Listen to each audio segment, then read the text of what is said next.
distinguished guests, may we all rise for their Majesties, the King and Queen of Spain.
Yo quise vivir contigo, pero no morir por ti.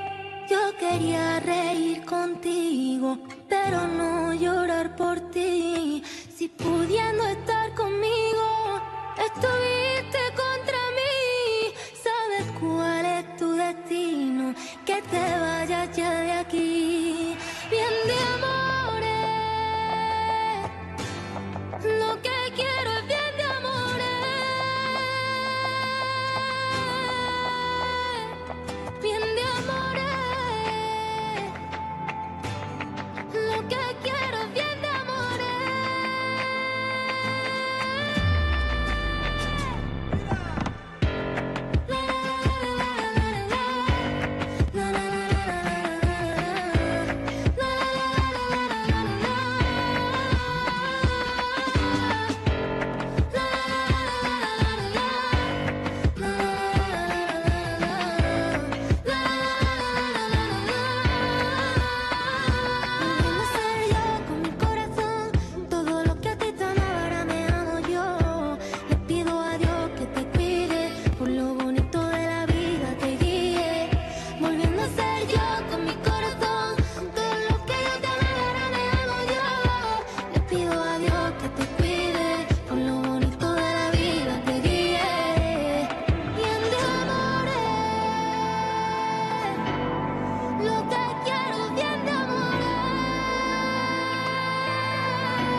Excellencies, distinguished guests, we will now hear an address by His Majesty, the King of Spain.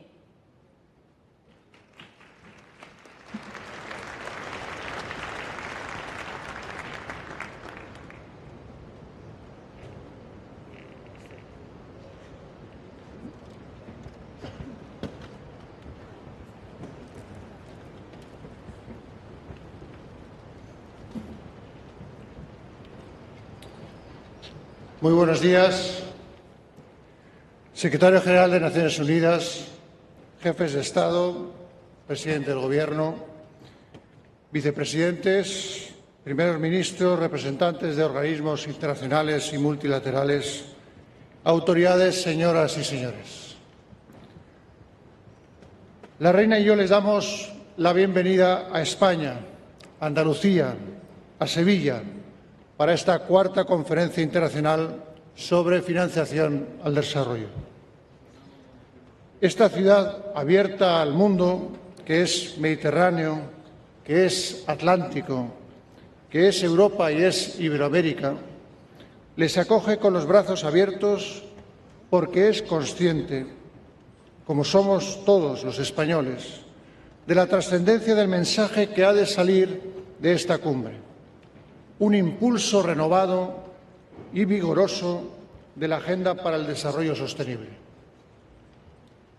España está orgullosa de haber sido designada como país anfitrión, fruto de su trayectoria y su compromiso creciente con el multilateralismo y la cooperación internacional en las últimas 4 décadas.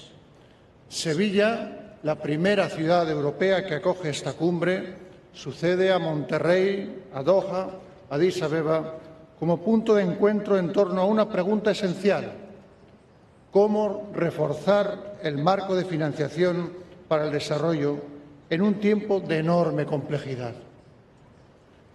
Les deseo que su voz se escuche alta y clara, que salga de aquí una nueva hoja de ruta basada en lo concreto, en lo tangible, en lo realizable. Porque en estos tiempos no hay mejor argumento que la concreción para llegar al conjunto de la comunidad internacional.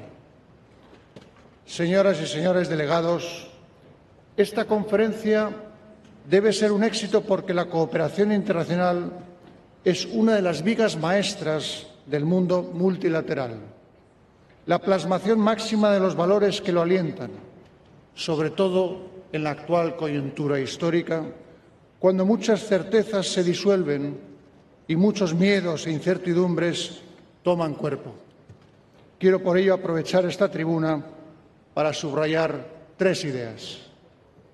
La primera, que en un mundo en constante cambio, la cooperación sirve para construir el futuro de sus destinatarios, pero también un presente del que somos todos, el conjunto de la comunidad internacional, partícipes y responsables. Porque la realidad es una sola, no es posible fragmentarla, no funciona en compartimentos estancos. Y en este contexto, la Agenda de Desarrollo Sostenible, adoptada en 2015, a 5 años de la fecha que fijamos para su cumplimiento ahora, mantiene una vigencia plena, porque los desafíos globales siguen sin admitir aplazamiento. Necesitan un nuevo impulso en nuestro esfuerzo colectivo. Y es el tiempo de dárselo con convicción, con eficacia y con garantías de corresponsabilidad. La segunda idea es que en un tiempo en el que los desafíos son enormes y hay una evidente falta de financiación, la única respuesta posible es la eficacia. El lenguaje de la eficacia es el que ha de definir esta conferencia, el que estará presente en su documento de conclusiones, en el compromiso de Sevilla, fruto de un consenso que es en sí mismo un gran motivo de celebración, y el que estará presente también en la plataforma de acción de Sevilla, una plataforma destinada a tejer alianzas y movilizar recursos en torno a los Objetivos de Desarrollo Sostenible. Su desempeño, su capacidad de generar círculos virtuosos, palancas de desarrollo y prosperidad, será la mejor defensa del multilateralismo. Y la tercera idea es que el tránsito vertiginoso que estamos viviendo hacia una nueva geopolítica no puede ni debe desembocar en una enmienda a la totalidad al mundo del derecho, al mundo de la solidaridad, de la dignidad humana, al mundo que se contiene, entre otros textos, en la Declaración Universal de los Derechos Humanos y la Carta de Naciones Unidas. Debemos estar muy vigilantes para que esto no suceda. Pese a las dificultades, debemos persistir en el largo camino de la diplomacia multilateral. No porque creamos que sea siempre el camino más rápido o directo, ni porque nos neguemos a ver sus evidentes fallas, sino porque sabemos a dónde han conducido otros caminos a lo largo de la historia. Las Naciones Unidas, sus organismos especializados, sus agencias, deben seguir ocupando un papel central como cauce y estímulo de tantos procesos de diálogo y cooperación. Porque, señoras y señores, como dijo Dag Hammarskjöld, secretario general de las Naciones Unidas entre 1953 y 1961, y uno de los más preclaros diplomáticos que dio el siglo XX, la búsqueda de la paz y el progreso no pueden terminar en pocos años, ya sea con victoria, ya sea con derrota. En la búsqueda de la paz y el progreso, con sus ensayos y errores, sus éxitos y sus fracasos, nunca podemos relajarnos y nunca debemos abandonar. Persistamos en esa búsqueda. Hagamos de la Conferencia de Sevilla un nuevo hito en la agenda de desarrollo. Se lo debemos a la generación de nuestros padres y abuelos y también a la de nuestros hijos y nietos. Y se lo debemos a todos aquellos que en nuestro propio tiempo carecen de la voz y de la energía para clamar por un mundo mejor y más justo. Por ellos, por nosotros, el desarrollo sostenible es una causa que jamás debemos dar por perdida. Muchas gracias y mucho éxito.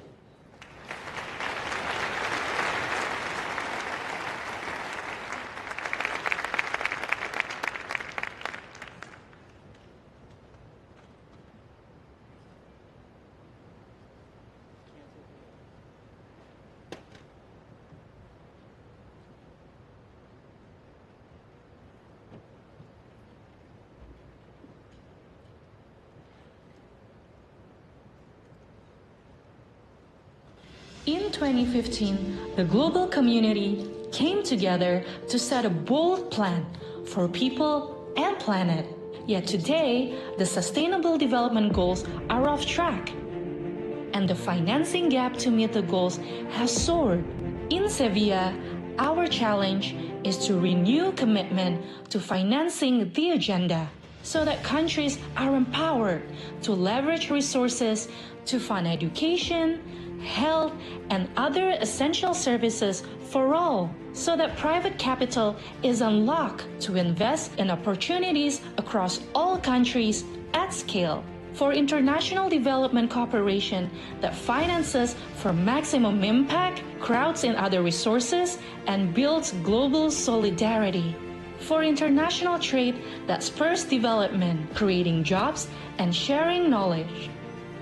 For a debt framework that delivers for development, lowering borrowing costs and resolving debt crises effectively and fairly.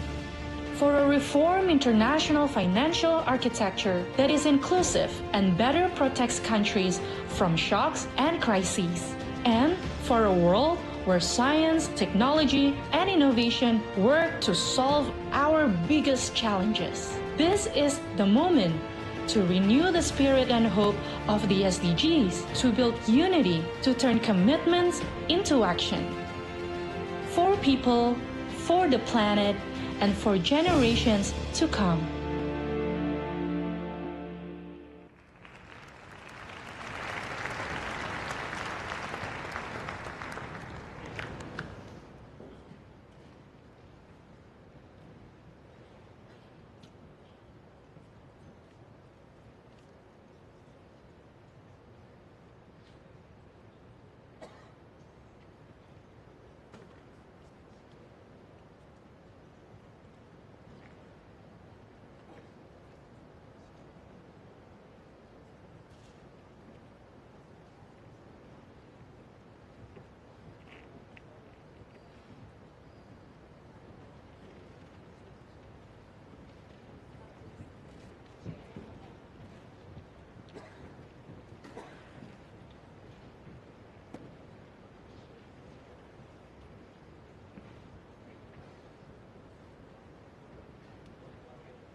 Declaro abierta la sesión plenaria de inauguración de la IV Conferencia Internacional sobre la Financiación para el Desarrollo. Deseo informar a la conferencia de que, de conformidad con el artículo 17 de su reglamento, ejerceré de presidente provisional de la conferencia hasta la elección de su presidencia. Me gustaría dar una cálida bienvenida a todos los presentes. Bienvenidos a Sevilla. Invito ahora a la conferencia a examinar el tema 2 del programa intitulado Elección de la Presidencia. Entiendo que existe un acuerdo general entre las delegaciones para elegir presidente de la conferencia al excelentísimo señor Pedro Sánchez Pérez Castejón, presidente del Gobierno del Reino de España. Puedo considerar que la conferencia desea elegir por aclamación el excelentísimo señor Pedro Sánchez Pérez Castejón, presidente del Gobierno del Reino de España, como presidente de la IV Conferencia Internacional sobre Financiación para el Desarrollo.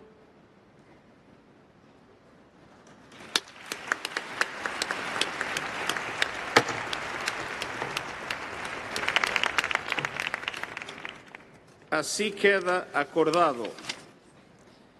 Felicito a Su Excelencia por su elección y lo invito a tomar asiento en el estrado para hacerse cargo de los trabajos de la conferencia. Y pido al protocolo que acompañe a Su Excelencia.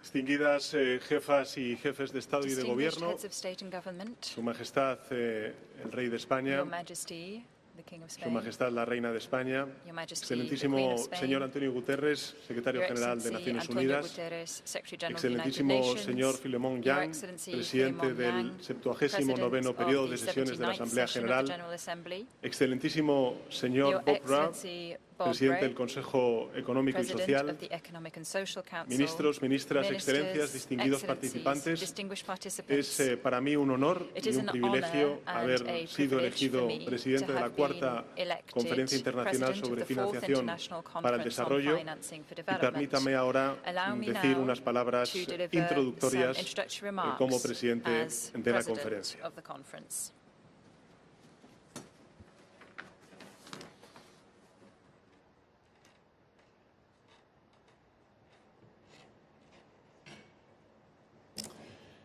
Buenos días y bienvenidos a todos y a todas a esta cuarta conferencia internacional sobre financiación para el desarrollo.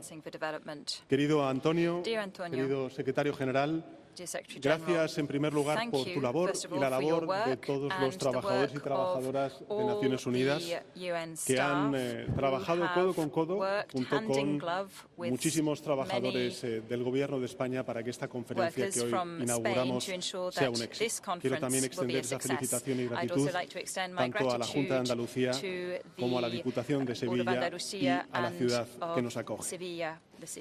Excellencies, delegates, authorities, our time is now and our place is here. We have gathered because billions of people's and lives depend on the decisions we make these days, on whether we choose ambition over paralysis, solidarity over indifference, or courage over convenience. Chers amis de tous les continents, le monde nous regarde, pas seulement pour ce que nous disons, mais pour ce que nous sommes prêts à faire ensemble. Face à ces défis historiques, soyons à l'auteur. Les acoge Sevilla, una ciudad donde siglos atrás el mundo pareció concentrarse en un solo lugar. Sevilla fue un cruce de culturas, de lenguas, de intereses que la convirtieron en una sede oficiosa de la diplomacia global.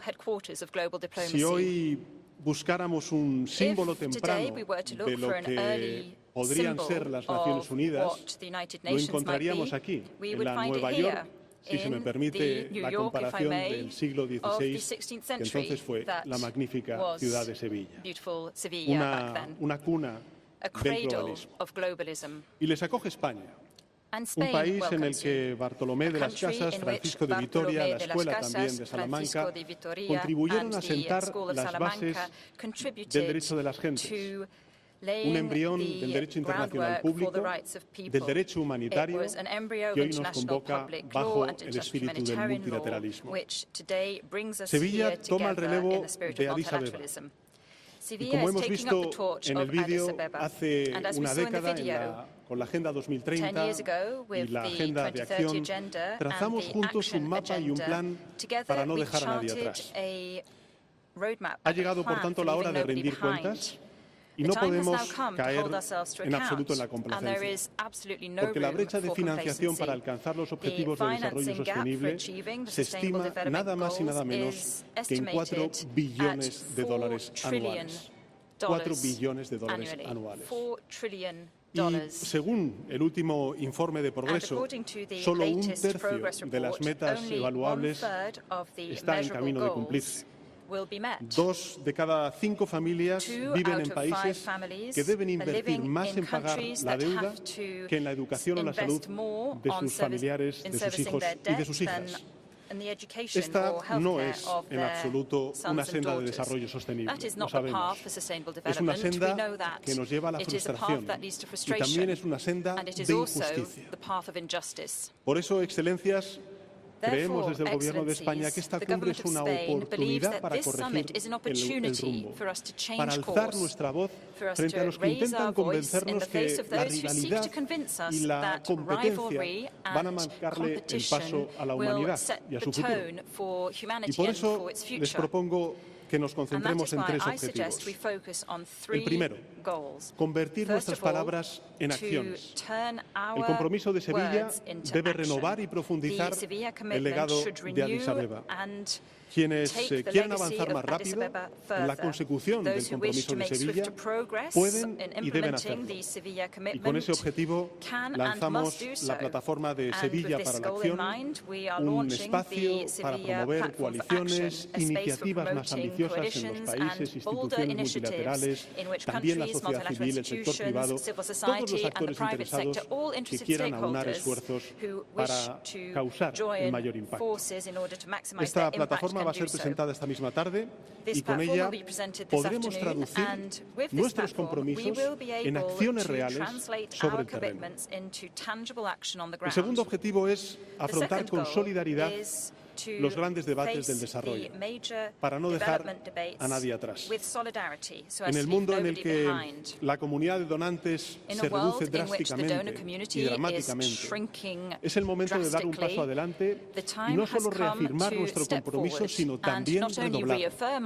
Debemos mejorar la sostenibilidad de la deuda, garantizar la justicia fiscal, cumplir con nuestros compromisos en cooperación internacional. Los países en desarrollo necesitan espacio fiscal para aplicar sus estrategias nacionales.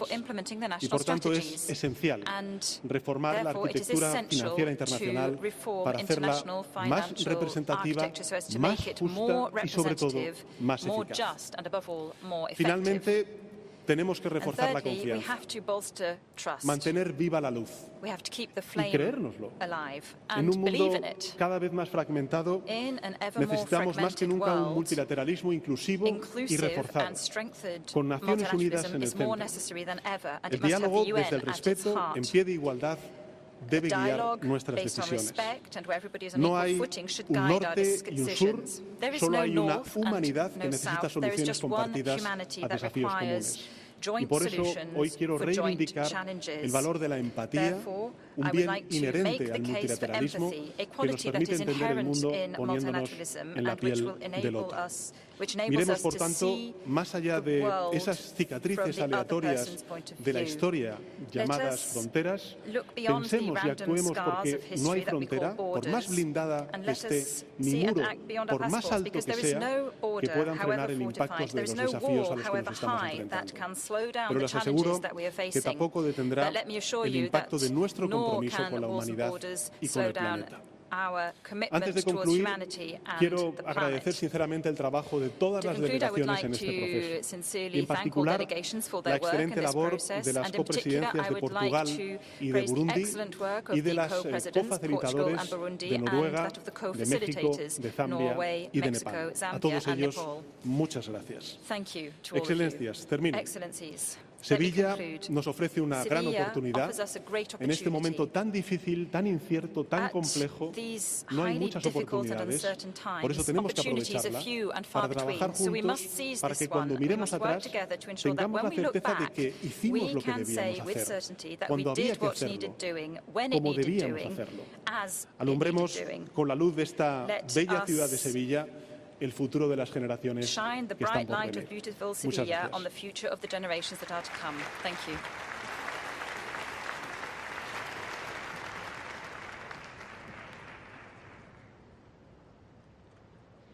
Muchas gracias. Y ahora invito en primer lugar al excelentísimo señor Antonio Guterres, secretario general de Naciones Unidas, a dirigirse a la conferencia.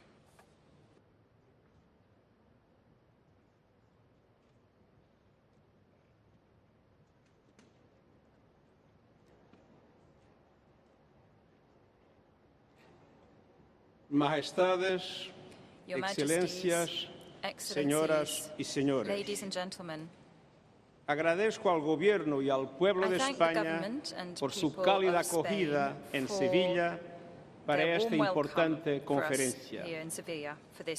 Durante décadas, la misión del desarrollo sostenible ha unido a países grandes y pequeños, desarrollados y en desarrollo. Juntos hemos logrado avances, reduciendo la pobreza y el hambre en el mundo, salvando vidas con sistemas sanitarios más sólidos, llevando más niños a la escuela, ampliando las oportunidades para mujeres y niñas y fortaleciendo las redes de seguridad social. Pero hoy, el desarrollo y su gran impulsor, la cooperación internacional, enfrentan fortísimos vientos en contra. Vivimos en un mundo donde la confianza se está desmoronando y el multilateralismo está bajo tensión. Un mundo con una economía en desaceleración, tensiones comerciales crecientes y presupuestos de ayuda diezmados. Un mundo sacudido por desigualdades, caos climático y conflictos devastadores. El vínculo entre paz y desarrollo es evidente. 9 de los 10 países con los indicadores de desarrollo humano más bajos se encuentran actualmente en situación de conflicto. Excelencias, la financiación es el motor del desarrollo y ahora mismo ese motor se está ahogando.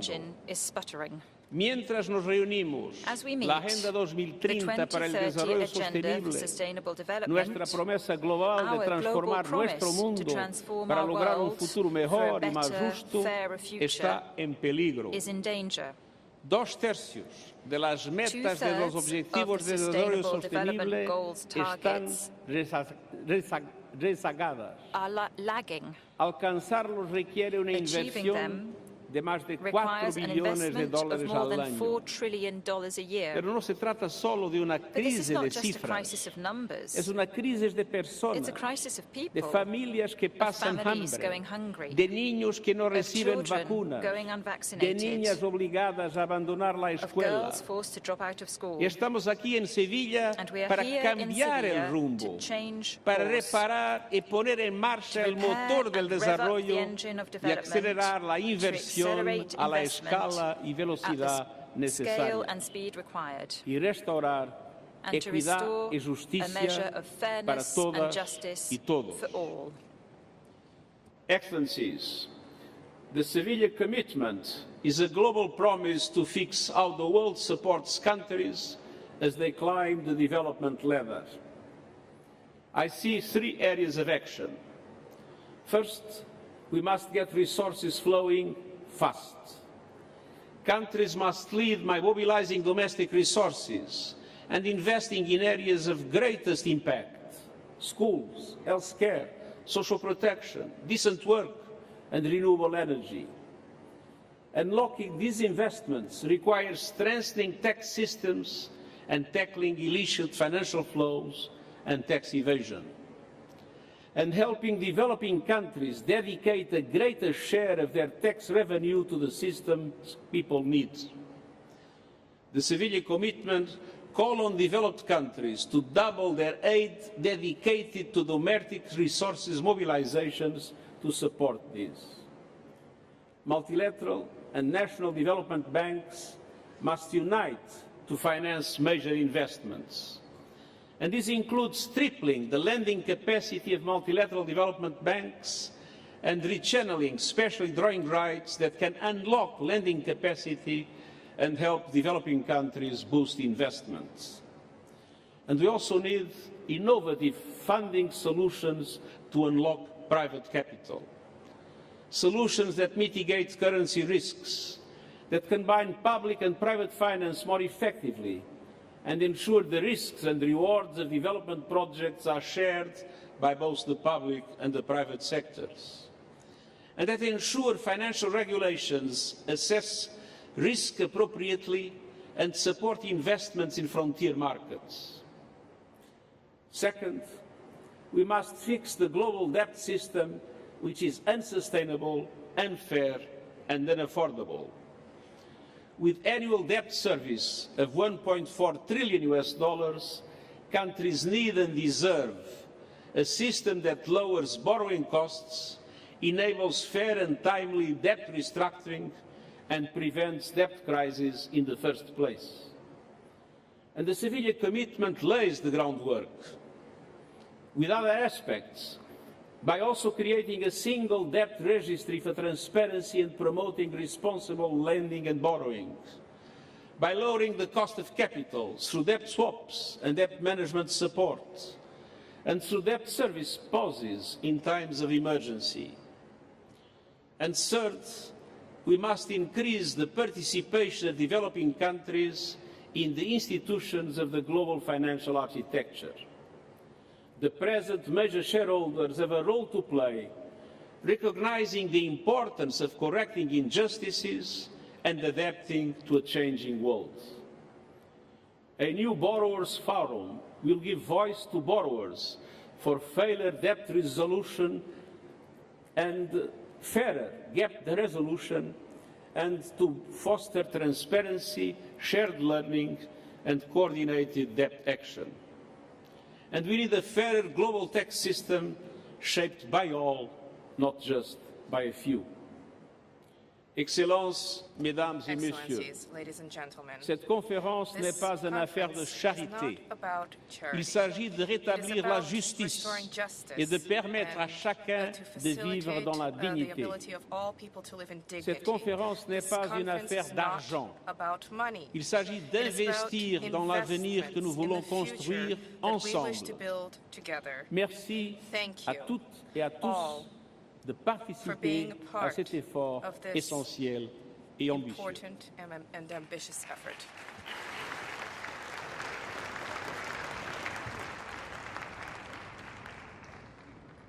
Doy las gracias al secretario I thank the general de Secretary Naciones General Unidas of the por su United declaración Nations for his e statement, invito ahora al and I now excelentísimo invite señor His Excellency Filemón Yang, Philemon presidente de la Yang, Asamblea General, President of the a General dirigirse a la Assembly, to conferencia. address the conference.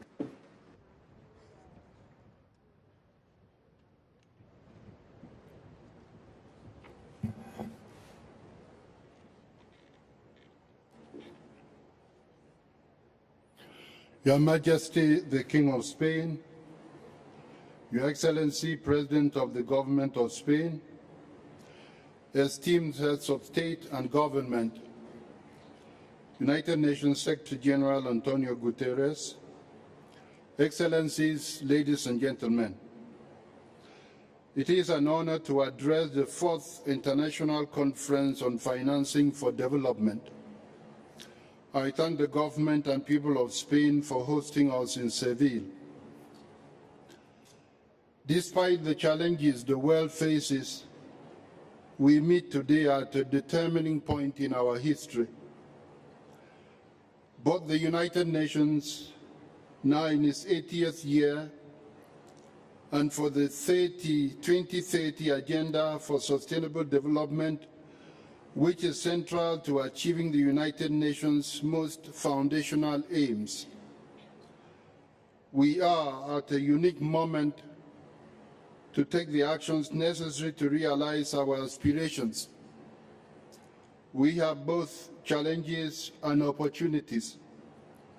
First and foremost, we need to renew our trust in multilateralism with the United Nations as its center. And secondly, we must lay the necessary groundwork to fully achieve the Sustainable Development Goals. And to do so, we need the political will of all of us gathered here today. Global solidarity across peoples and nations, the financial resources that exist and can be channeled towards progress. But above all, we need leadership. We need leadership to guide us forward into a brighter, more prosperous future for everyone, everywhere.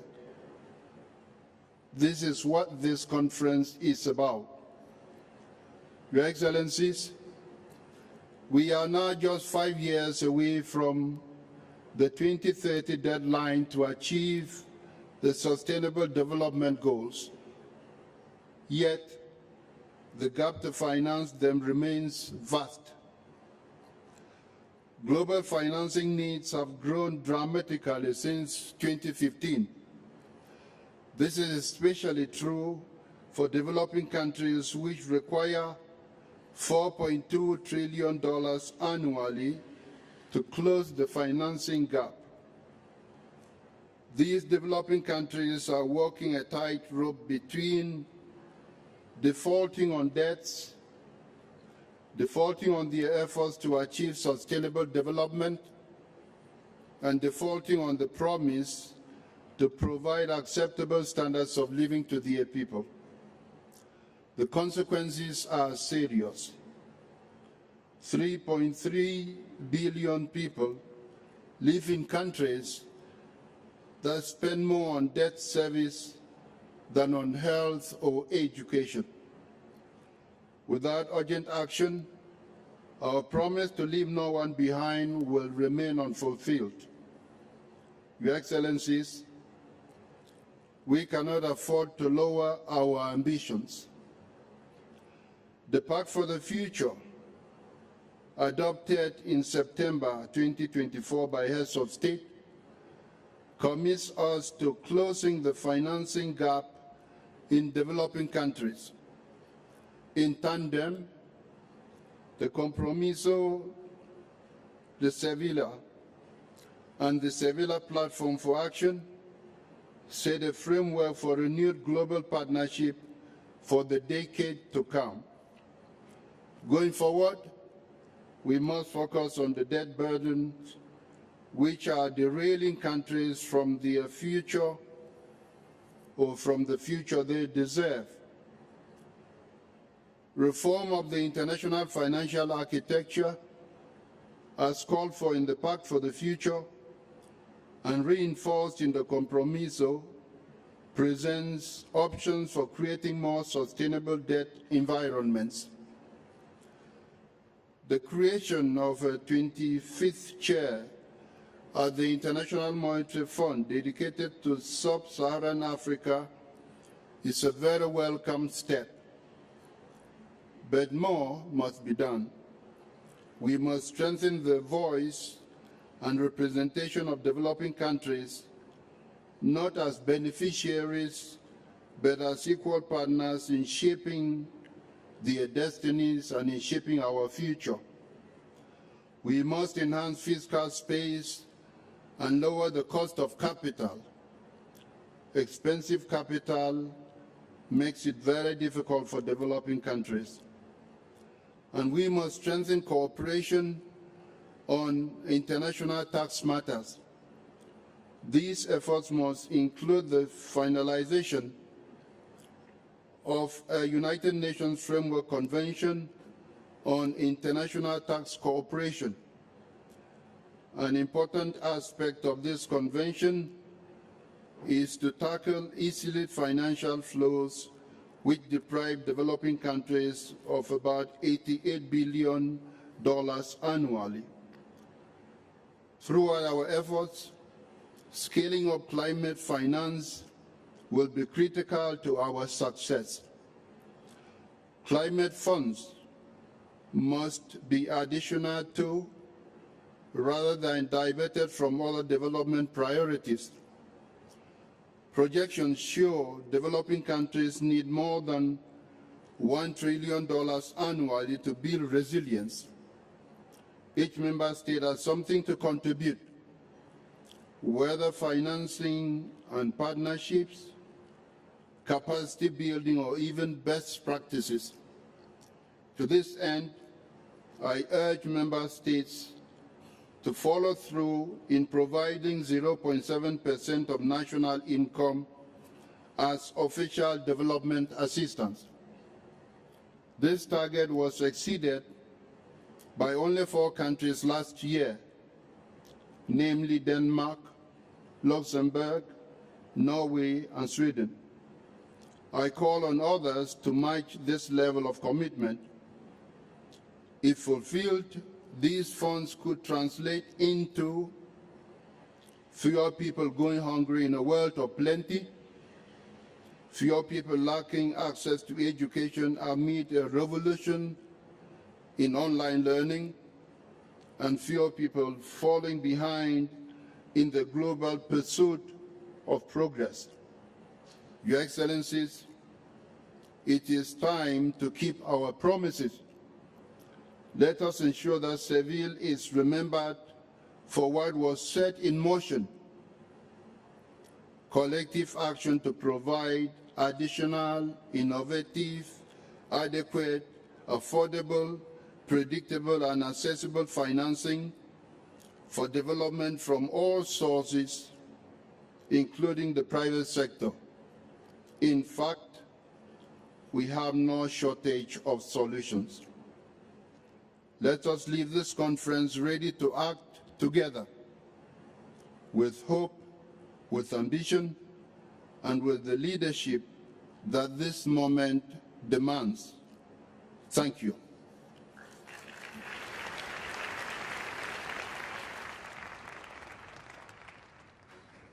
Doy las gracias al presidente de la Asamblea General por su declaración y ahora invito al excelentísimo señor Bob Wright, presidente del Consejo Económico y Social, a dirigirse a la conferencia.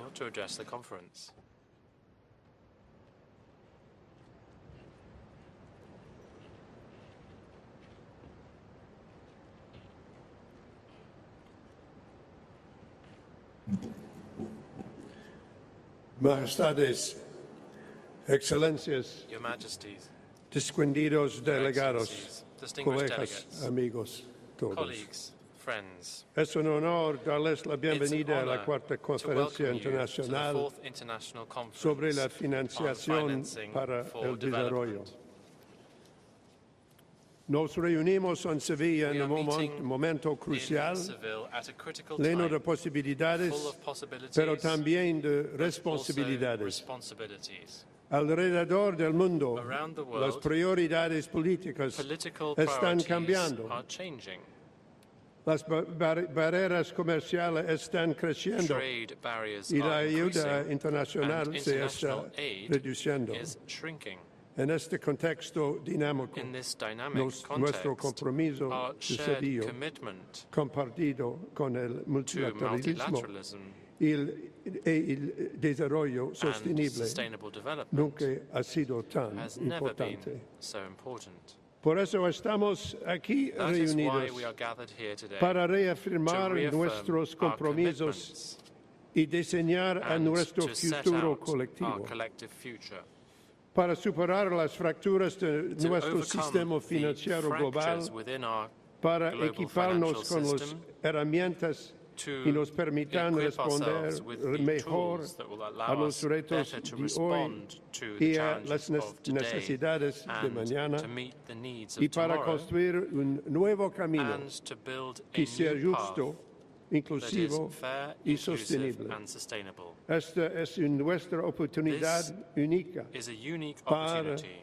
for us remodelar to y remodel mejorar and la improve arquitectura the financiera global financial global. architecture. My friends, the stakes could hardly be higher. Financing needs for sustainable development have increased dramatically, and we have all an obligation to work collectively to be able to successfully respond to these critical needs. Climate finance is critical to address mitigation and adaptation needs of countries. The most vulnerable, from the least developed countries to small island developing states, continue to shoulder the heaviest burdens, and at the same time, they are given the fewest resources. We need tangible progress for the most vulnerable. It was a wise person who once pointed out that strategy without resources is better called hallucination. We have come a long way. Since the end of the Second World War, the 80 years that we are now recognizing today as a key anniversary for the United Nations, let us at least recognize that the global economy has been transformed, that billions have been lifted out of poverty, that we have in fact seen a tremendous increase in living standards, in education and healthcare across the world. This progress does not only come from international institutions like the UN, the World Bank, the International Monetary Fund, but also from critical national and local efforts, what we call mobilizing domestic resources. This is what has helped to build the world we now live. It comes from not just governments, it comes from civil society, it comes from companies and workers who are creating wealth in partnership. Partnership is a word we have to get more used to as we see our resources around us dwindling. We simply must break down the silos that exist in every one of our institutions and between all of our institutions if we are going to succeed. But there is still an opportunity for us to reimagine how we can reinvest in the pillars of sustainable development, planet, peace, prosperity, and yes, once again, a word we must use often, partnership. Let me suggest this opportunity requires bold and sustained action in 4 key areas, and many of my colleagues from the podium have mentioned these as well. I just want to emphasize them. The first is that we have to close the financing gap for the Sustainable Development Goals. That is going to require greater resources from each and every one of us. Second, we have to continue to improve the global financial architecture to make it more representative, to make it more responsive, and to make it more resilient. All of the elements that this requires have been set out by the Secretary General and the President. Third, we must build trust Trust starts with each one of us having faith in ourselves. Trust means complete honesty and transparency and predictability in our relationships. Trust means renewing our commitment to multilateralism. I can't overemphasize how trust is the central key component to the world in which we live. Its presence makes everything happen. Its absence creates chaos. Fourth, we have to continue to fight our common enemies and at least have the recognition that they are our common enemies. Unilateral actions that destroy trust and create chaos, illicit financial flows and corruption that corrode the global economy and deprive it not of billions of dollars, but of trillions of dollars. We now have a multi-trillion-dollar challenge for the global economy that we must deal with. As the President of the Economic and Social Council, I'm very proud of our work over this past year, but I will not dwell on it. Most of all, I want to congratulate member states for bringing forward the ambition of the Sevilla outcome document, which we will be officially recognizing today, deepening our engagement with international financial institutions and strengthening the follow-up through enhanced monitoring, global dialogue, and regional and country-led action.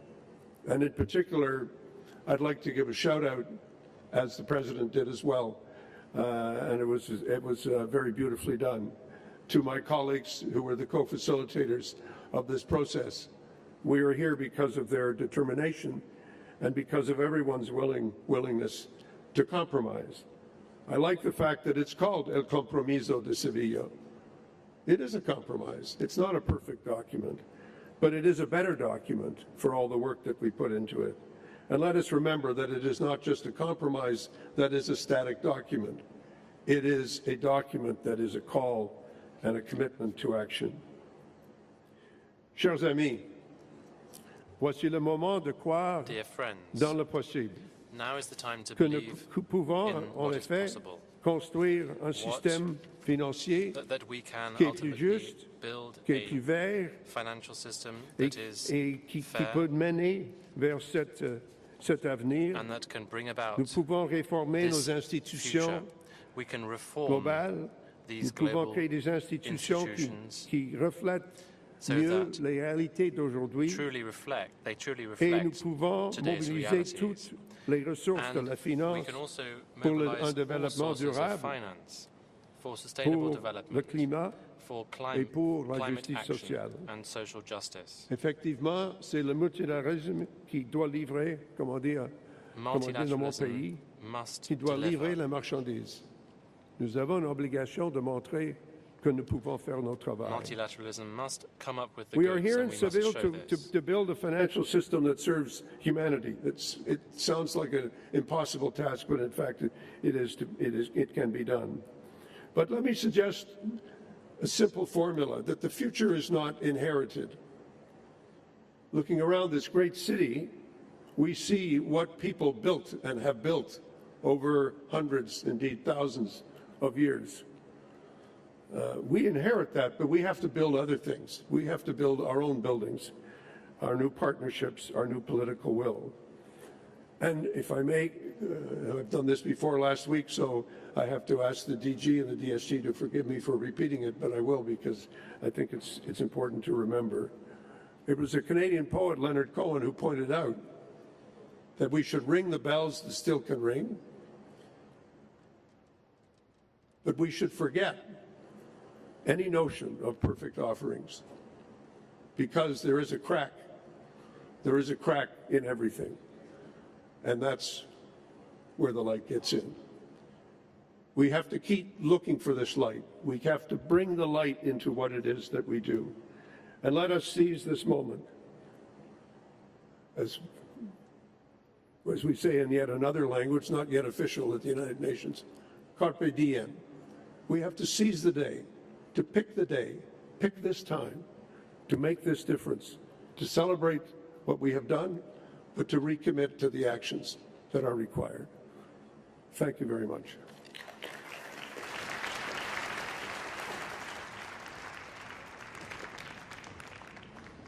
Doy las gracias al presidente del Consejo Económico y Social por su declaración y invito ahora al señor Ajay Banga, presidente del Grupo Banco Mundial, a dirigirse a la conferencia.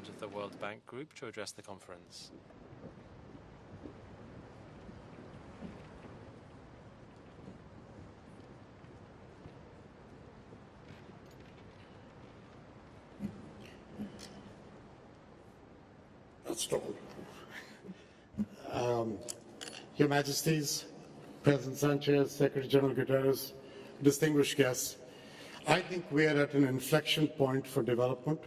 On the one hand, we have the familiar challenges of poverty and fragility and conflict and rising debt and the need to build climate resiliency into everything that we do. Remember, ending poverty on a livable planet, as you saw in the opening video, is the mission of the World Bank Group. But on the other, there is a fast approaching demographic surge in emerging markets. I think that presents a huge opportunity for our future. But it only happens if these young people have access to clean air and clean water and education and health when they're growing up, and when they're ready, the chance to have a job. And I think that challenge will require resources at an unprecedented scale and pace. We know that there isn't enough money in government, in philanthropies, or in development institutions to meet every projection or every promise. And that's why we need the private sector. It's also why we must be more strategic and change how each of us approaches this issue. So let me start with what I do with the World Bank Group. We've been asked to move faster, simplify, operate more efficiently, deliver more impact. What we've tried to do over the last couple of years is respond with a set of reforms aimed at one simple goal. And this is the word that Bob used: be a better partner to our private sector and government clients. So, for example, we've cut project approval times by a third, from 19 to 13 months, with some projects now getting approved in under 30 days. We've helped to deepen collaboration across the MDBs and DFI system. We've given clients a single point of contact by merging all our structures in 40 countries already, with more to come. We've replaced a 153-item scorecard with 22 outcome-focused metrics. And we've sort of shaped our ambition around some very clear goals. Connect 1.5 billion to primary healthcare, for example, or deliver capital to 80 million women to open businesses, or double the agribusiness financing we do to 9 billion a year. All the idea is to build ecosystems of growth. Last year, we put $133 billion to work, plus mobilized another $66 billion of private capital. And with the new instruments and capital efficiency measures, we can expand our lending capacity by another $100 billion over the decade. The point is, this is all inadequate compared to the numbers you hear for the promises we need to deliver. Even our IDA 21 replenishment campaign, for which I thank many of you in the audience, including the government of Spain for their generosity, even that replenishment campaign, which put together with our leverage capacity, allows us to raise $100 billion for the next 3 years, 70% of which will go to Africa. Even that, at the end of the day, is inadequate when you add the challenges and the money that needs to be put to work. Now, there's many ways to tackle this. We're not all just stuck. So for governments, the starting point is spending better. In developing countries, if they raise their revenues, as I think Antonio mentioned, domestic resource mobilization, if they raise their revenues to 15% of GDP, they could unlock $400 billion annually. In partnership with the IMF, and Nigel is here, we're helping them get there, and then we assist them with budget reviews, cutting what doesn't work, shift spending to what does. We've already done this for 13 countries. We're in the process of doing it for 11 more. What happens when you're doing these reviews is you discover hidden potential, like the $1.25 trillion every year that is spent on subsidies for agriculture, fisheries, and fossil fuels around the world. Don't get me wrong, some of those are necessary, but many are inefficient. You repurpose a portion and you could free up funds while still protecting the vulnerable. So such actions can take us far, but we need the private sector and the jobs they create, because jobs are the surest way to put a nail in the coffin of poverty. But the private sector cannot succeed alone. Our communal efforts are needed to create the right conditions, and I put those in 3 pillars. The first is essential infrastructure, both physical, roads, ports, water, power, and human, healthcare, education, and skills, each with resiliency built into it. Second, a business-friendly environment, clear laws, transparent institutions. Third, support to scale for the private sector through capital and tools that reward risk-taking and the sharing of the returns between the public and the private. I think the bank delivers all of these. We operate across the continuum of public financing, knowledge, and private sector tools. What we're trying to do is focus on 5 sectors that generate local job creation. These are not sectors that are dependent on outsourcing from the developed economies. And that's infrastructure, physical and human, agribusiness, healthcare, tourism, and local value-added manufacturing. The potential of these sectors will only be realized if capital flows. Private investors don't fund good intentions. They fund opportunity, and they go where there is a probability of return. I was in the private sector for 40 years. I learned one thing: a probability of return with a management of risk, and I'll put my money to work. Over 5 years, the World Bank Group has provided $560 billion in financing, the last 5. We've mobilized $200 billion in private capital, and what doesn't get counted, we've also raised $250 billion from investors through bonds. The point is, it's still not enough. That's why we've got to work with the private sector through a lab that actually Mark Carney and Shriti Vadera ran for us until Mark moved on to a somewhat more important role. And we're now deploying sort of practical tools to overcome each of these. The first, regulatory policy certainty. We're helping governments create investable environments. We're proving that it works through the energy compacts we're doing right now with a number of governments in Africa, many of whom are here in this room. They're committing to regulatory reforms. The idea is to advance our goal of providing electricity to 300 million people by 2030 in partnership with the African Development Bank. Second, political risk insurance. Even if you get this regulatory policy, the private investor needs this kind of insurance. We've streamlined our guarantees. Early signs, both in volume and client feedback, are very promising. Third, foreign exchange. Volatility will deter long-term investing. So 1/3 of IFC's long-term commitments now in local currency, and we're headed to a target of 40% by 2030. Fourth, junior equity capital. We've launched the Frontier Opportunities Fund. This is a vehicle we have seeded with $100 million of IFC's income currently. We plan to do that every year. The idea is to absorb first loss risk. It's built to grow through donor and philanthropic contributions. And last, securitization, where we're working with global financial partners to standardize and package our loan portfolios and those of our brothers in the other MDBs, making it easier for large institutional investors to come into the emerging markets.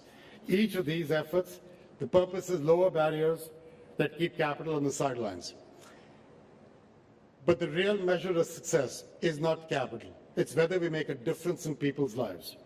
There is no greater difference than helping a person find dignity and find hope. And that only comes with a job. A friend of mine once said, poverty is a state of being and a state of mind. The being you can tackle with the earnings from a job. The mind is the dignity that a job gives you every day. By 2050, more than 80% of the world's population will live in countries we now call developing. In just the next decade, 1.2 billion young people will reach working age in these countries, and they will be competing for only 400 million jobs that are likely to be created. That's a gap of 800 million. This generation has the collective power to shape the course of humanity for the next century. The question is, does that power ignite or does it impede? And that will depend on the choices we make at events like this. We have the opportunity. Do we have the will to create the conditions for job and unlock a generation's potential? That's the dedication that you'll find us at the World Bank moving towards. Thank you very much, sir.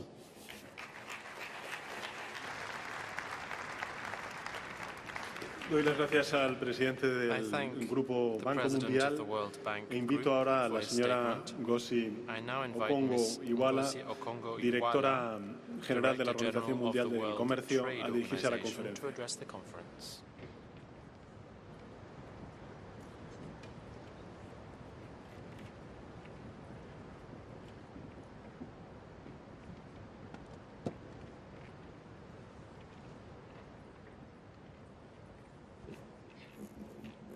Your Majesty, the King of Spain, President Pedro Sánchez, Secretary General Guterres, President of the General Assembly and President of ECOSOC, Excellencies, ladies and gentlemen, thank you for inviting the World Trade Organization to address this conference.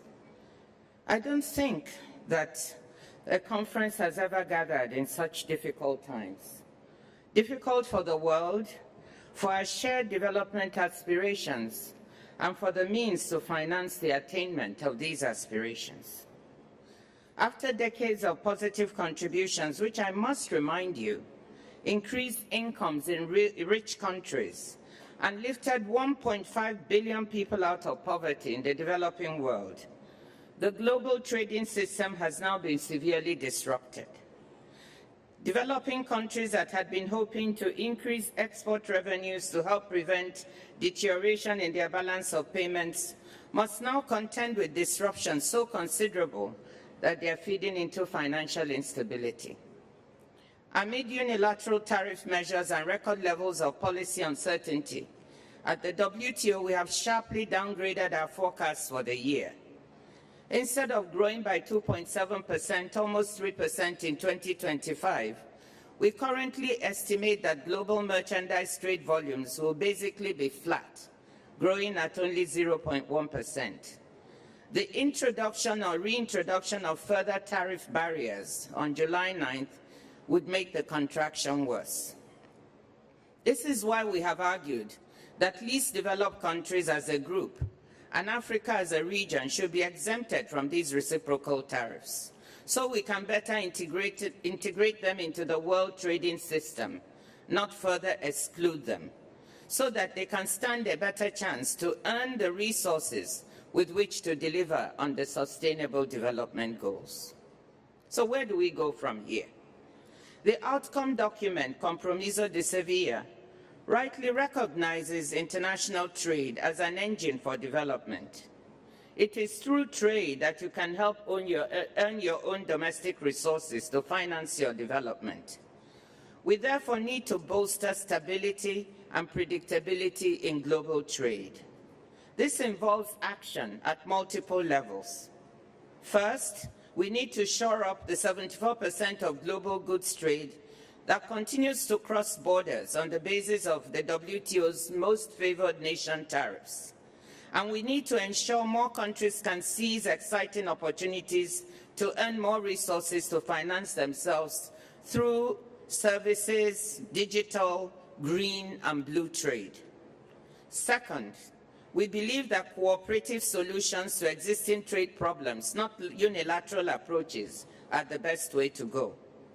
But at the same time, we need to ask ourselves, how did we get here? And we need to respond to legitimate criticisms by the United States, the European Union, developing countries and others that have been raised by trying to listen to these criticisms and reform and reposition the World Trade Organization. We must not waste this crisis if the WTO is to continue to offer a good value proposition for its members. Ministers must step up at the upcoming 14th Ministerial Conference in Cameroon and embrace and push forward the necessary reforms. We need to complement these multilateral reforms by also stepping up ongoing economic integration at the regional level in Europe, in Africa, Asia, and Latin America. Most regional agreements are built on the WTO platform and complement the WTO, deepening them with strengthened international trade architecture and foster greater certainty in trade. Third, to unlock trade, we need to unlock and leverage investment and trade finance. As the outcome document recognizes, attracting domestic and foreign investment to countries and communities on the margins of the global economy is vital to make growth inclusive.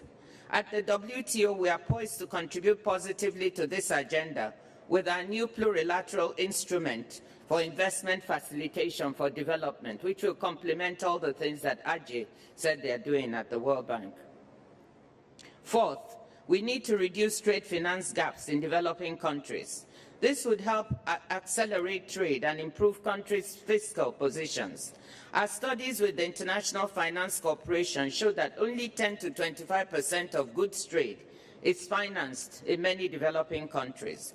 Doubling this coverage would boost trade flows by an estimated 8% per year on average and allow countries to earn more of their own domestic resources. Fifth and finally, at this World Financing for Development Conference, with so many leaders present, I must reiterate what Ajay Banga said. I want to emphasize once again that we have large amounts of financing locked up in harmful subsidies, which we should seek to repurpose. He mentioned 1.2 trillion. Actually, if you add some of the ones on agriculture and water and fisheries, harmful fisheries subsidies, we have almost $2 trillion locked up in subsidies that are doing more harm than good. Recognizing the political difficulties involved in phasing out subsidies, I know this is not easy.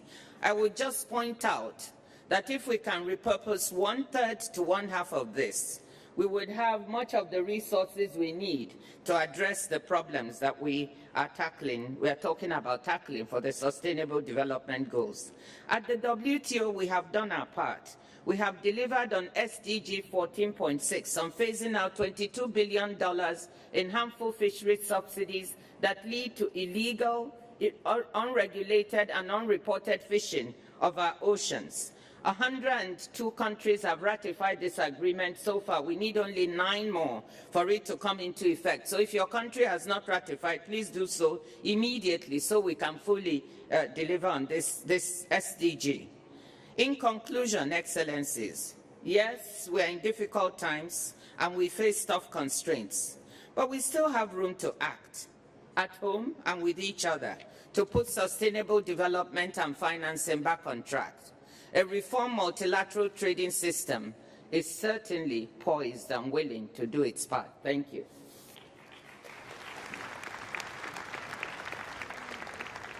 Doy las gracias a la directora general de la Organización Mundial del Comercio por su declaración e invito ahora al señor Nigel Clark, subdirector gerente del Fondo Monetario Internacional, a dirigirse a la conferencia.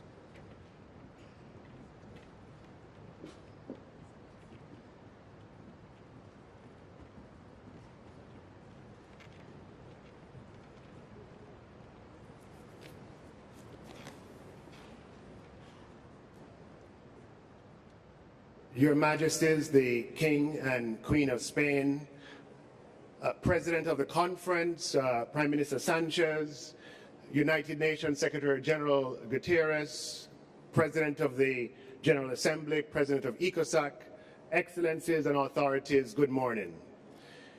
Thank you for the opportunity to speak to you today on behalf of the International Monetary Fund.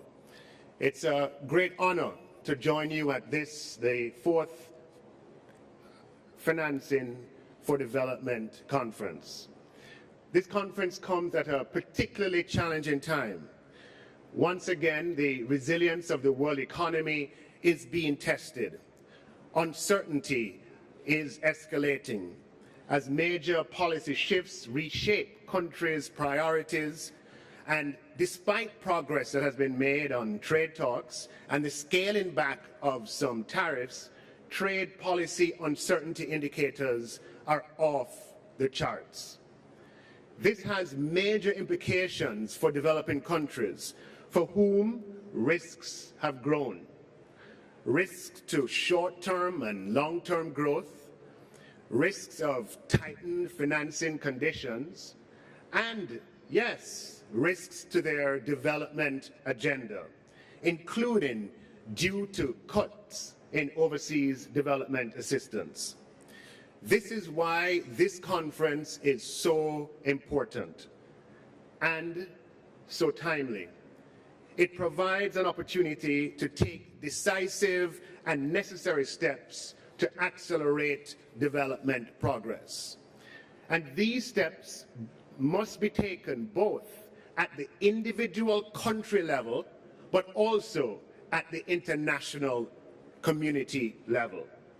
With that in mind, and with this opportunity in our hands, let me stress three critical priorities, one at the country level and two at the international level. First priority at the country level, implement strong domestic reforms. In an uncertain economic environment, the work to advance development must begin at home. And let me point to two sets of critical reforms within this first priority. First, domestic revenues remain the bedrock of country-led efforts for sustainable growth and development. Many countries can boost resources available to them by broadening the tax base and improving compliance. And secondly, by building strong public financial management systems, they can redirect spending to sectors like health and education and well-targeted social safety nets and growth-enhancing public investments. Second priority, at the international level, ensure that support is coordinated and tailored. Development partners must help with policy advice, capacity building, and financial support. And to be effective, assistance should be tailored to countries' individual circumstances and challenges. Indeed, while developing economies have many characteristics in common, there are keen differences in their economic conditions. The needs of the poorest and most fragile countries in particular, who are often the hardest hit by global shocks, demand our attention. And for those countries, concessional financing remains of critical importance. The third priority, also at the international level, address debt vulnerabilities. The risk of systemic debt crisis seems broadly contained for now. But many countries continue to struggle with high interest costs and refinancing needs that constrain their ability to finance critical development spending and build resilience. This is why the international community must further improve debt restructuring processes to ensure that countries with unsustainable debt have access to timely and sufficiently deep debt relief. We have already seen progress under the Common Framework and at the Global Sovereign Debt Restructuring Roundtable. And the recently published Sovereign Debt Restructuring Playbook is an important resource for countries considering a restructuring. But, Excellencies, there is still much more work to do. The IMF is doing its part in supporting developing countries. Through our tailored policy advice, we help our members make their economies more vibrant and more resilient. And we will continue to strengthen our analysis and guidance on monetary, fiscal, exchange rate, and financial sector policies. Through our capacity development, we'll continue to help equip our members with tools and expertise to chart their own path, working in close collaboration with development partners.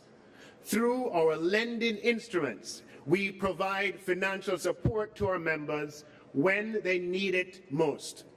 Last fall, we reformed our concessional lending framework to double its lending capacity while restoring its self-sustainability. And we will continue to explore ways to strengthen our precautionary facilities and ensure that our programs are well designed. The fund also actively contributes to addressing debt challenges. We provide technical support to individual restructuring, and working in conjunction with the World Bank, We're advancing work at the Global Debt Roundtable, and we're implementing the three-pillar approach to help countries with sustainable debt and strong reform agendas, but where high debt service crowds out productive spending. Simply put, the IMF will continue to help our members achieve economic and financial stability, both of which are prerequisites for reaching their development objectives. Excellencies, as we work together this week, the IMF will remain a trusted partner and champion of the international development agenda. Together, we can help bring our members towards a brighter future. Thank you and good morning.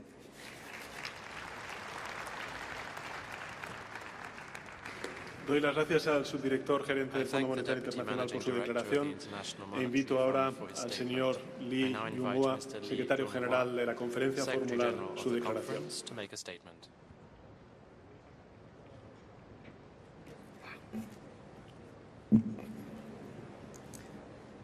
Your Majesty, the King and the Queen of Spain, Your Excellencies, distinguished delegates, dear colleagues, as the Secretary General of the Conference, it is a profound honor to welcome you all to the 4th International Conference on Financing for Development. A profound gratitude goes to our host, the Government of Spain, for its firm support and warm hospitalities. This week marks a key moment in our effort to ensure every country, not just a privileged few, can mobilize resources necessary to build a just, inclusive, and sustainable future. The global financing for development process has evolved over the past 2 decades. From the Montreal Consensus to Doha Declaration, under the Addis Ababa Action Agenda, our journey has been anchored in multilateralism and solidarity. Each step was shaped by the realities of this time. Today, however, that framework is under profound stress.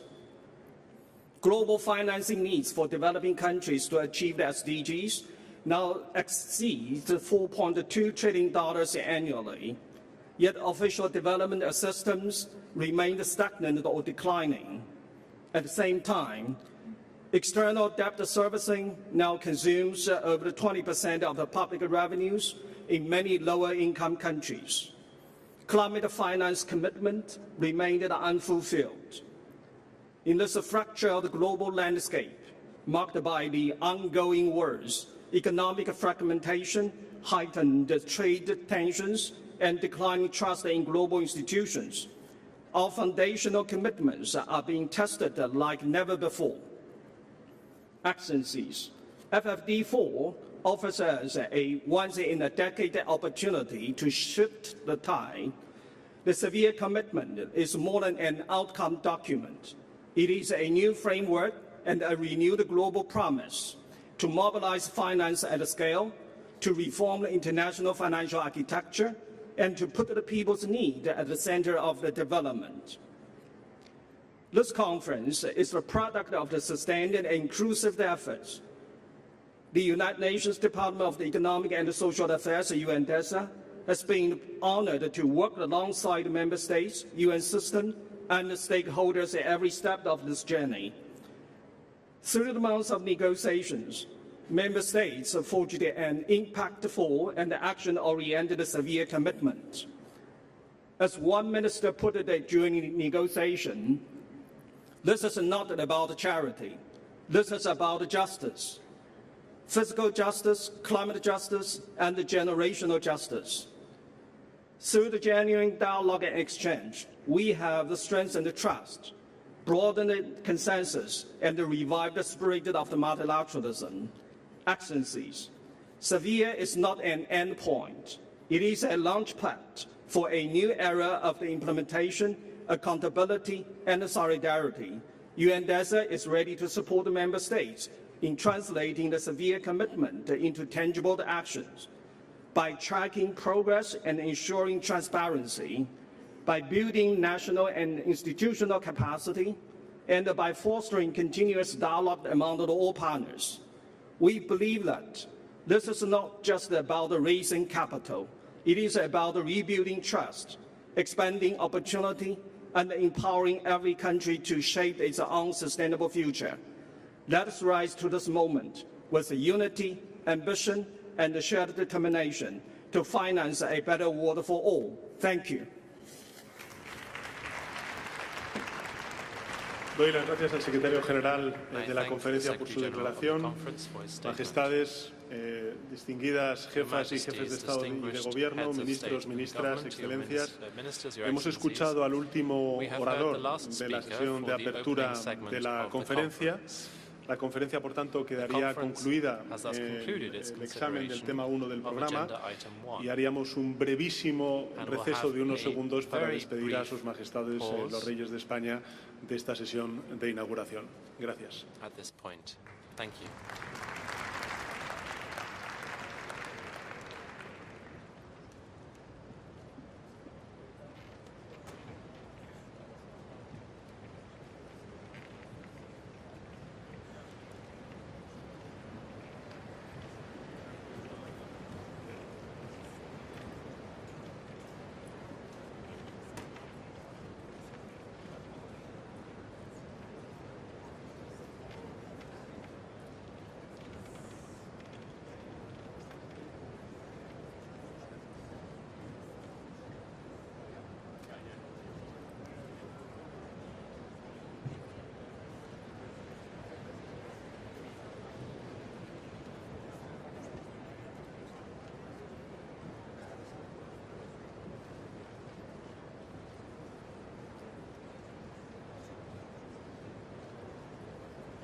Excelencias.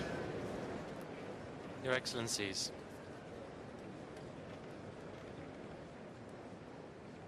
Excelencias, vamos Your Excellencies. a retomar la conferencia. We shall resume our work.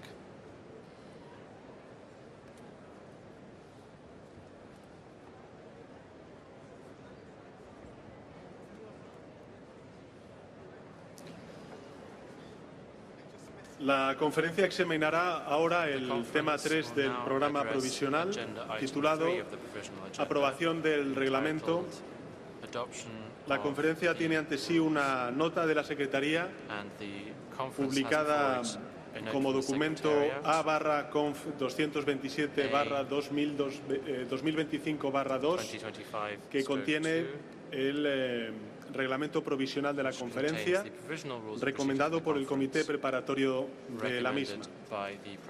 Puedo considerar que la conferencia acuerda aprobar el reglamento que figura en el documento A/Conf 227/2025/2.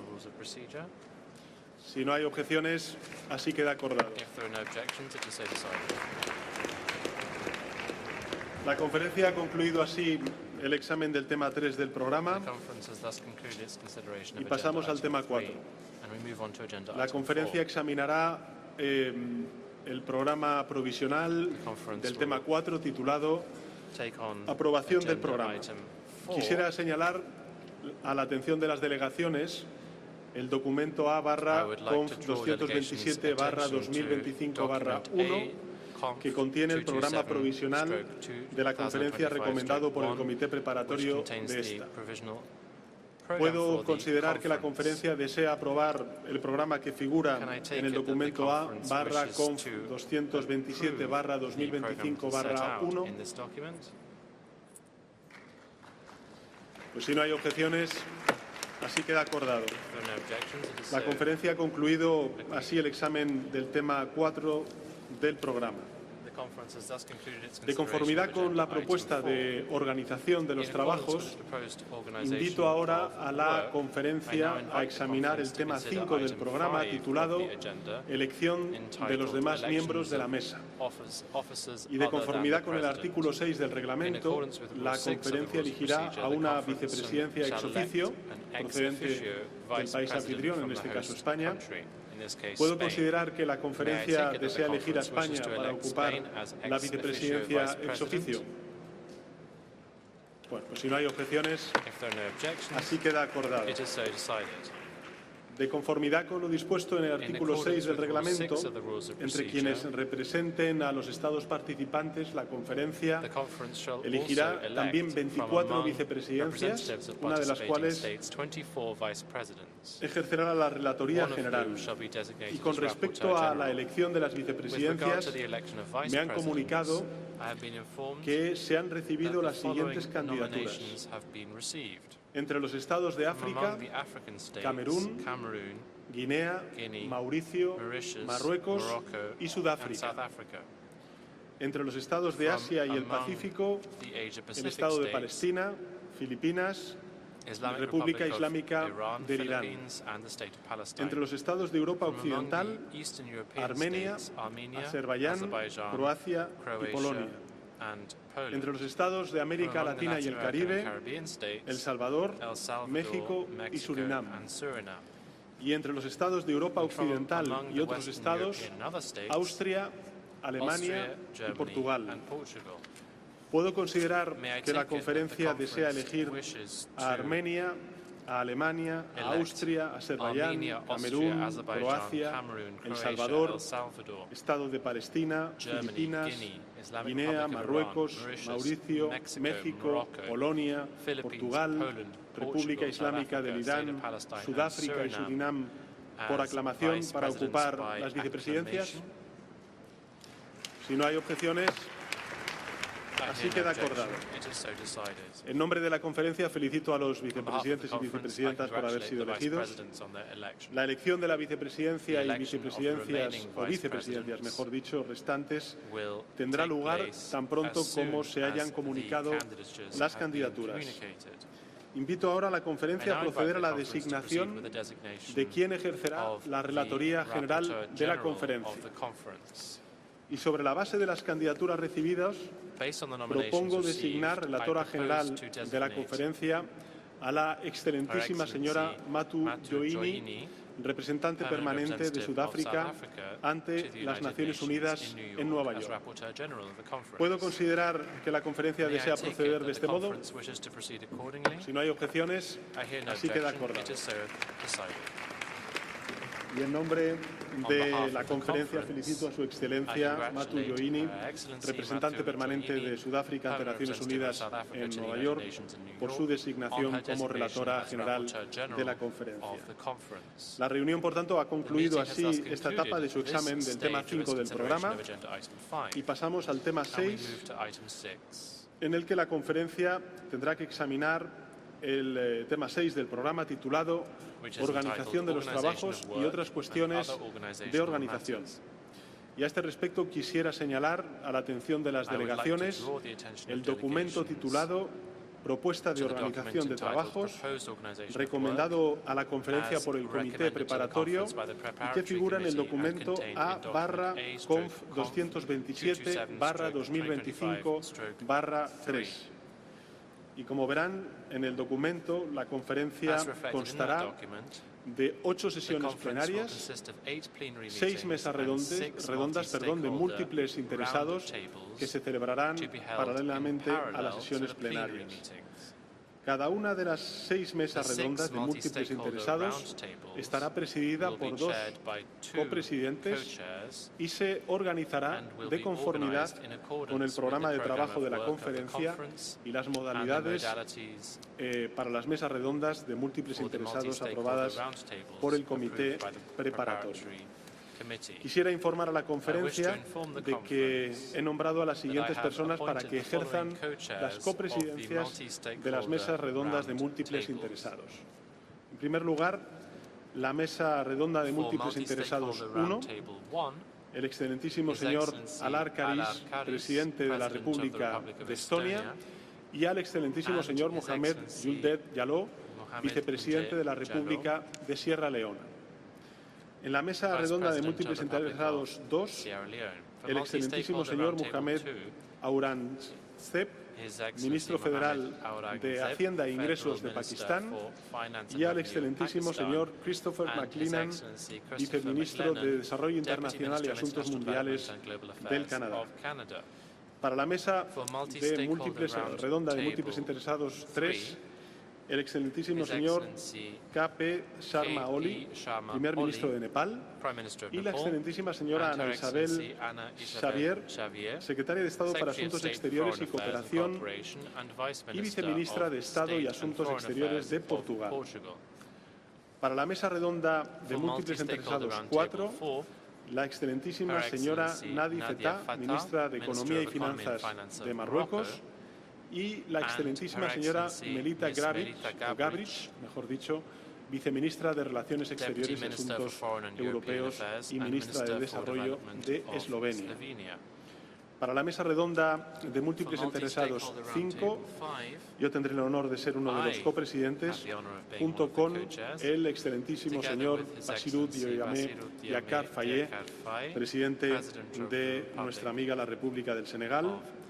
Y para la mesa redonda de múltiples interesados 6, el excelentísimo señor Carlos Cuerpo Caballero, ministro de Economía, Comercio y Empresa del Gobierno de España, y el excelentísimo señor Sedi Keita, ministro de Finanzas y Asuntos Económicos de Gambia. Y antes de proceder a aprobar la organización de los trabajos de la conferencia, que figura, como saben, en el documento A/Conf 227/2025/3, como se indica en la carta de la fecha 25 de junio del año 2025, dirigida a todos los Estados miembros por el representante permanente de España ante las Naciones Unidas en Nueva York, Héctor Gómez, propongo revisar oralmente la organización de los trabajos a fin de proceder a la aprobación del llamado Compromiso de Sevilla, empezando el examen del tema 10 del programa, titulado Aprobación del documento final de la conferencia, esta mañana, justo antes del tema 8 del programa Debate General. Como se indica en esa misma carta a la que he hecho referencia, propongo también que las intervenciones en explicación de voto que los Estados deseen hacer en relación con la aprobación del proyecto de documento final se hagan según lo previsto originalmente en la tarde del jueves del 3 de julio. Y con esta larga introducción, sí me gustaría preguntar a la Asamblea si puedo considerar que la conferencia desea aprobar la organización de los trabajos que figura en el documento A/Conf 227/2025/2003, con las revisiones orales que he propuesto. Y si no hay objeciones, pues así queda acordado. La conferencia ha concluido así la presente etapa de su examen del tema 6 del programa y pasamos al tema 7, titulado Credenciales de representación en la conferencia, nombramiento de la Comisión de Verificación de Poderes. Como saben, el artículo 4 del reglamento dispone que al principio de la conferencia se nombrará una comisión de verificación de poderes integrada por 9 miembros y que su composición se basará en la Comisión de Verificación de Poderes de la Asamblea General de Naciones Unidas en su 79º periodo de sesiones. Los siguientes estados son miembros de la Comisión de Verificación de Poderes del 79º periodo de sesiones de la Asamblea General y paso a nombrarles: Antigua y Barbuda, Cabo Verde, China, Dominica, Estados Unidos de América, la Federación Rusa, Liberia, Mónaco y la República Democrática Popular Lao. La Secretaría me ha informado de que Dominica y los Estados Unidos de América han indicado que no podrán participar en la conferencia y, por consiguiente, no estarán disponibles para formar parte de la Comisión de Verificación de Poderes. Y, por lo tanto, de conformidad con la práctica anterior de las conferencias de Naciones Unidas, Canadá, de los estados de Europa Occidental y otros estados, y Trinidad y Tobago, de los estados de América Latina y el Caribe, han sido nominados para reemplazar a los Estados Unidos de América y a Dominica, respectivamente, como miembros de la Comisión de Verificación de Poderes. Por tanto, puedo considerar que la conferencia desea designar a Antigua y Barbuda, a Cabo Verde, Canadá, China, la Federación Rusa, Liberia, Mónaco, la República Democrática Popular Lao, Trinidad y Tobago, miembros de la Comisión de Verificación de Poderes de esta conferencia. Pues si no hay objeciones, así queda acordado. Se recuerda a todos los delegados y delegadas que, de conformidad con el reglamento de la conferencia, las credenciales expedidas por la Jefatura de Estado o de Gobierno o por el Ministerio de las Relaciones Exteriores o, en el caso de la Unión Europea, por la Presidencia de la Comisión Europea, deberán presentarse, si aún no se han presentado, al Secretario General de las Naciones Unidas. La conferencia, por tanto, ha concluido, Excelencias, así el examen del subtema A del tema 7 del programa. Distinguidas jefas y jefes de Estado y de Gobierno, Excelencias, distinguidas delegados y delegadas, la conferencia procederá ahora a examinar el tema 10 del programa, titulado Aprobación del documento final de la conferencia. La conferencia tiene ante sí un proyecto de resolución que figura en el documento A/Conf 227/2025/L.1, titulado Compromiso de Sevilla, recomendado por el Comité Preparatorio en su sesión de clausura el 17 de junio. Y quisiera en este punto dar las gracias a todos los Estados por su constructiva participación en las negociaciones del compromiso de Sevilla. Quiero dar expresamente las gracias a los copresidentes del Comité Preparatorio, al excelentísimo señor Cepidín Maniratanga, representante permanente de la República de Burundi ante Naciones Unidas en Nueva York, y al excelentísimo señor Rui Vinas, representante permanente de Portugal en Naciones Unidas en Nueva York, y agradecerles sobre todo por guiar los trabajos del Comité Preparatorio, y por supuesto, como a los cofacilitadores de las negociaciones intergubernamentales, la embajadora Alicia Buenrostro Masieu, representante permanente adjunta de México, al embajador Lok Bahadur Thapa, representante permanente de Nepal, la embajadora Merete Fiel Bratested, representante permanente de Noruega, y el embajador Chola Milambo, representante permanente de Zambia ante las Naciones Unidas, por liderar y concluir con un extraordinario éxito las negociaciones del proyecto de documento final en Nueva York. Y por tanto, pues quiero, además de hacer partícipe a todo el plenario de este éxito, me gustaría preguntar si la decisión sobre el proyecto del documento titulado Compromiso de Sevilla puede ser aprobado tal y como figura en el documento A/Conf 227/2025/L.1. Y si no hay objeciones, pues así queda acordado.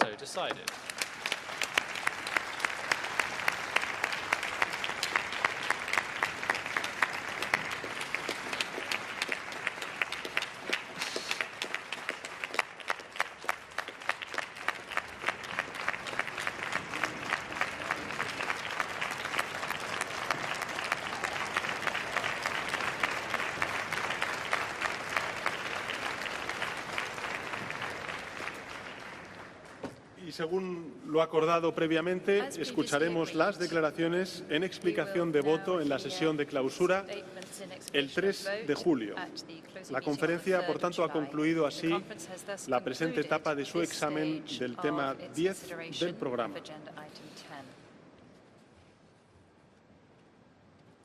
La sesión de apertura ha finalizado y antes de comenzar el debate general... efectivamente, el tema 8. Distinguidas jefas y jefes de Estado y de Gobierno, ministras, ministros, excelencias, distinguidos participantes, la conferencia comenzará ahora su debate general en relación con el tema 8, de conformidad con la organización de los trabajos de la conferencia. Como saben, las intervenciones durante el debate general no excederán, y lo pedimos encarecidamente, los 5 minutos de duración, aunque en el caso de las intervenciones en nombres, pues, lógicamente, de grupos, se tendrá por parte de la Presidencia algo de flexibilidad. Se alienta a quienes vayan a hacer declaraciones extensas a que lean una versión abreviada y envíen el texto completo para su publicación en el diario de sesiones de Naciones Unidas. Y para ayudar a los oradores y a las oradoras a administrar el tiempo, se proyectará un reloj en la pantalla. Y antes de escuchar la primera intervención del debate general, quisiera también informar a la conferencia de que el presidente de la conferencia ha recibido una solicitud de la delegación de la Unión Europea de que se permita al presidente del Consejo Europeo, a nuestro querido amigo Antonio Costa, y a la presidenta de la Comisión Europea, la presidenta von der Leyen, a compartir el tiempo de intervención en una única declaración dentro del límite del tiempo asignado. La Unión Europea tendrá la palabra en el momento asignado a ella, de conformidad con la lista de oradores establecida. Con el consentimiento de la conferencia, procederemos de ese modo.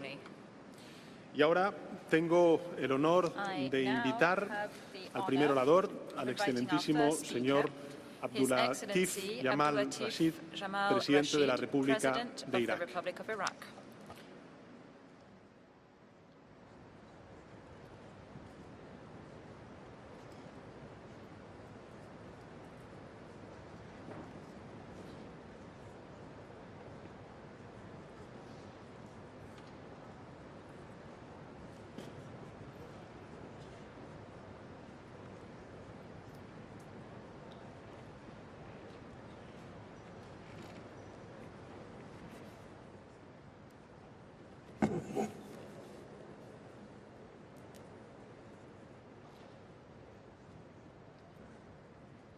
Mr. President, I am pleased to deliver this statement on behalf of the Group 77 and China. Let me begin by extending our gratitude to His Majesty the King, the government and the people of Spain for hosting this historic conference. and for the warm hospitality extended to our delegations.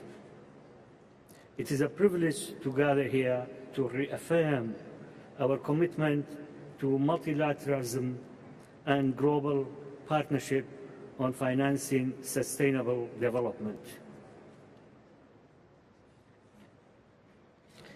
The Group of 77 and China wish to express a sincere appreciation to the co-chairs of the preparatory committee and the co-facilitators for their leadership throughout this complex process. We also appreciate their efforts to ensure that the process remains inclusive and transparent. Mr. President, this conference is being held at a critical juncture with those than 5 years to achieve the Sustainable Development Goals. The world remains on the track to achieving the ambitious agenda we committed to it in 2015.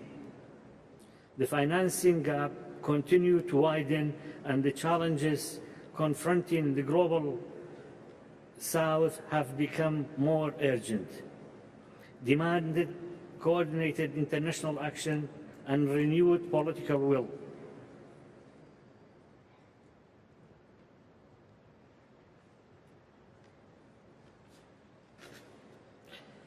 Against this backdrop, the Groups of 77 and China welcomes the adoption of outcome documents by consensus. We support this document as a balanced, constructive, and forward-looking framework that reflects the collective aspirations to scale up efforts in mobilizing financing for sustainable development, especially in developing countries. The outcome reflects the group's shared commitment to solidarity and cooperation. It must serve as a foundation to address the systematic imbalances in the global and economical financial system, and to ensure that the voices and priorities of developing countries are heard.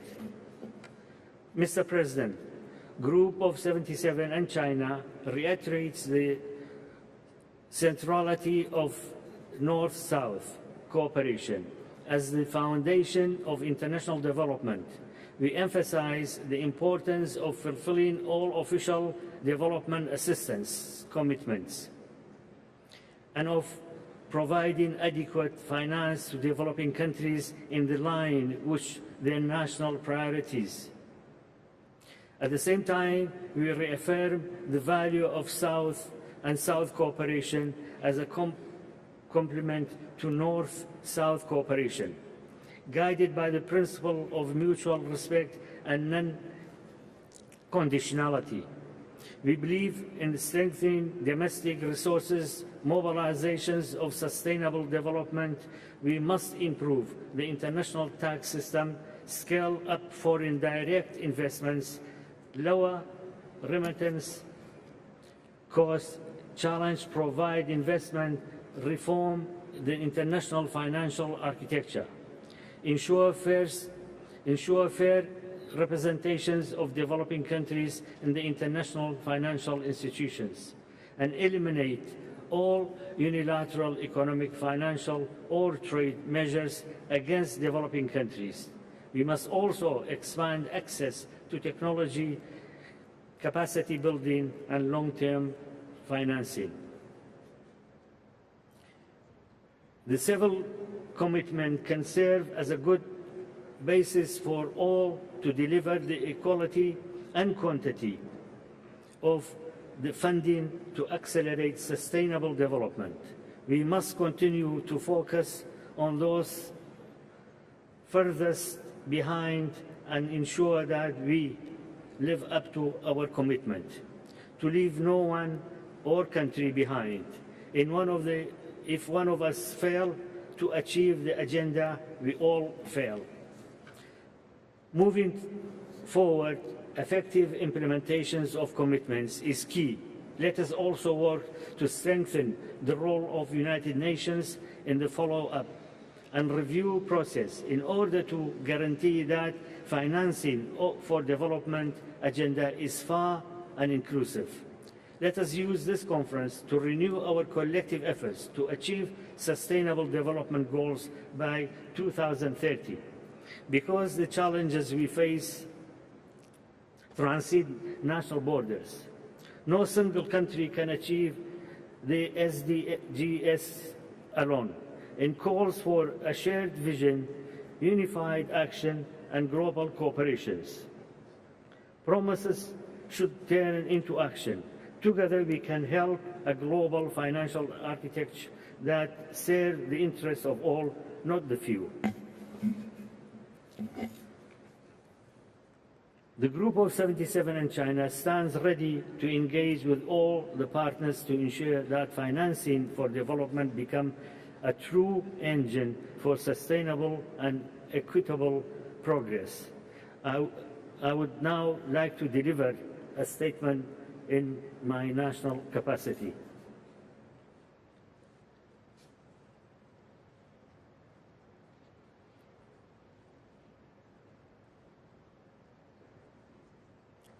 بسم الله الرحمن الرحيم.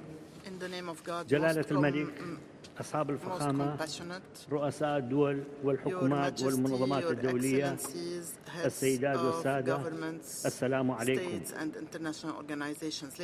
أتوجه بالشكر إلى معالي رئيس وزراء المملكة إسبانيا السيد بيدرو سانشيز على استضافتي بلاده للمؤتمر وجهود إسبانيا المخلصة في إنجاحه. كما أتوجه بالشكر إلى معالي الأمين العام للأمم المتحدة السيد أنطونيو غوريتش على الدعوة الكريمة للمشاركة في هذا المؤتمر المهم. السيدات والسادة، يعقد هذا المؤتمر في ظل أزمات دولية وإقليمية معقدة لا سيما في الشرق الأوسط، وانعكاس هذه الأزمات على مسار التنمية وتعطيل الخطة الاقتصادية والاجتماعية خصوصا في الدول النامية. ويتطلع العراق بحماسة ويدعم بقوة نجاح هذا المؤتمر المهم لتحقيق أهدافه في دفع مسيرة التنمية والإصلاح الاقتصادي وبما ينعكس على شعوب العالم أجمع. ونعتقد أن بلوغ هذه الغايات على مستوى الدولي يسبق إنجاز هذا المهام على التصعيد الوطني، ومن ثم الانتقال إلى مرحلة الدعم على دعم الدول الأقل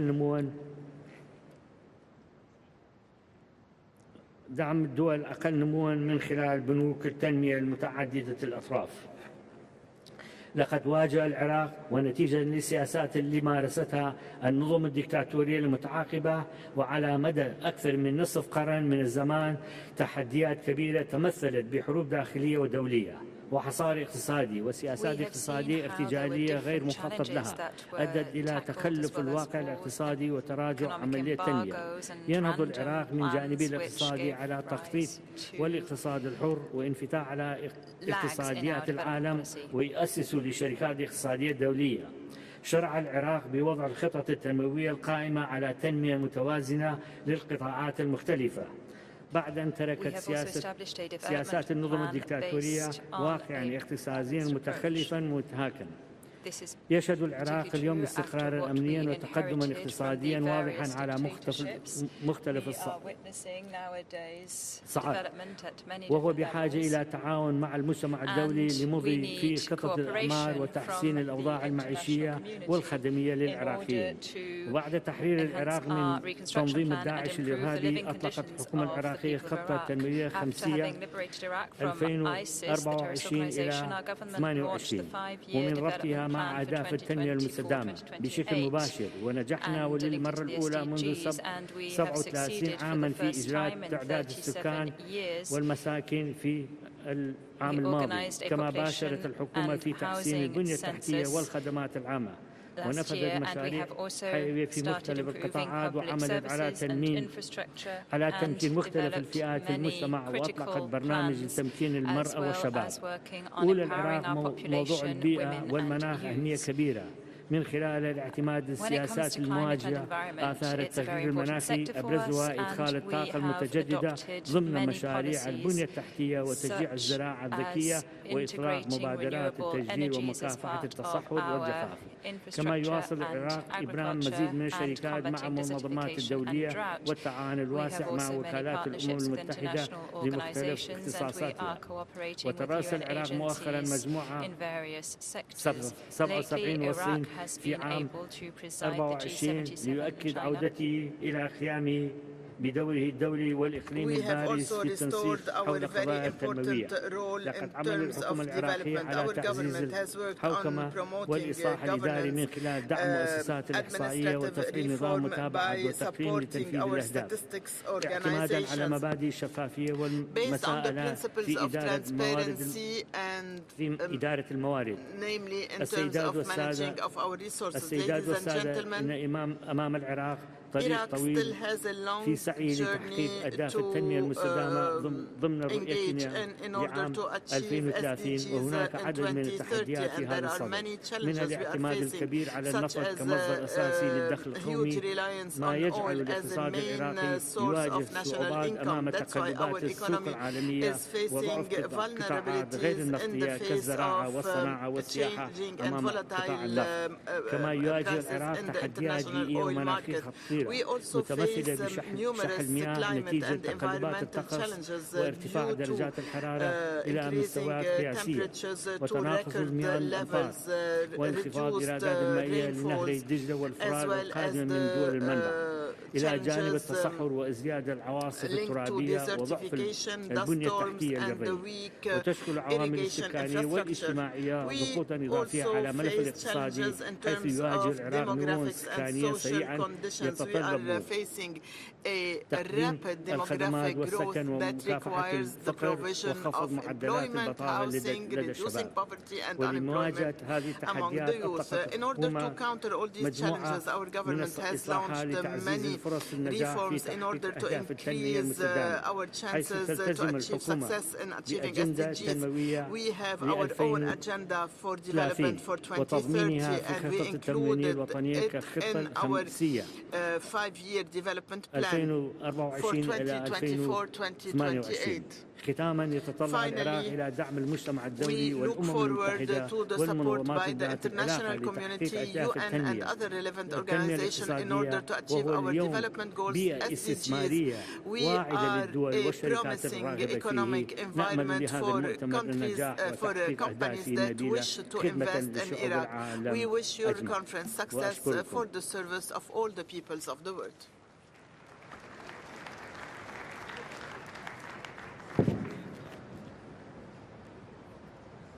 Doy las gracias al presidente de la República del Irak y tengo ahora el honor de invitar al excelentísimo señor João Manuel González Lourenço, presidente de la República de Angola, en nombre del Grupo de Estados Africanos.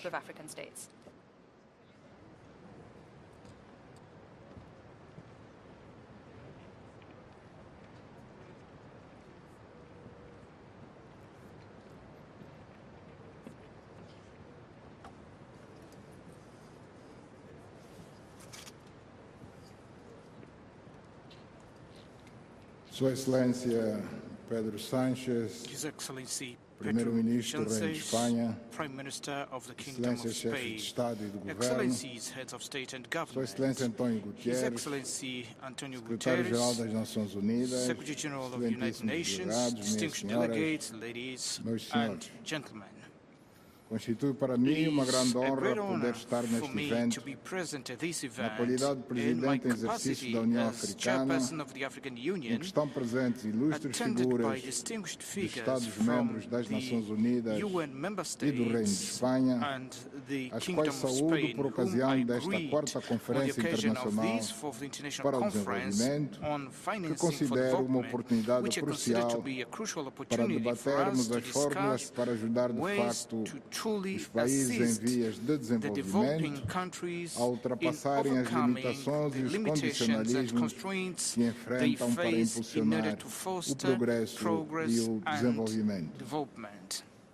Quando foi decidida a realização desta conferência, nada fazia prever que o mundo estivesse a viver momentos tão convulsivos como os atuais, carregados de incertezas e de ameaças que podem frustrar as nossas previsões a respeito do desenvolvimento em que estamos todos empenhados, por se tratar de uma questão fulcral para o presente e o futuro da humanidade.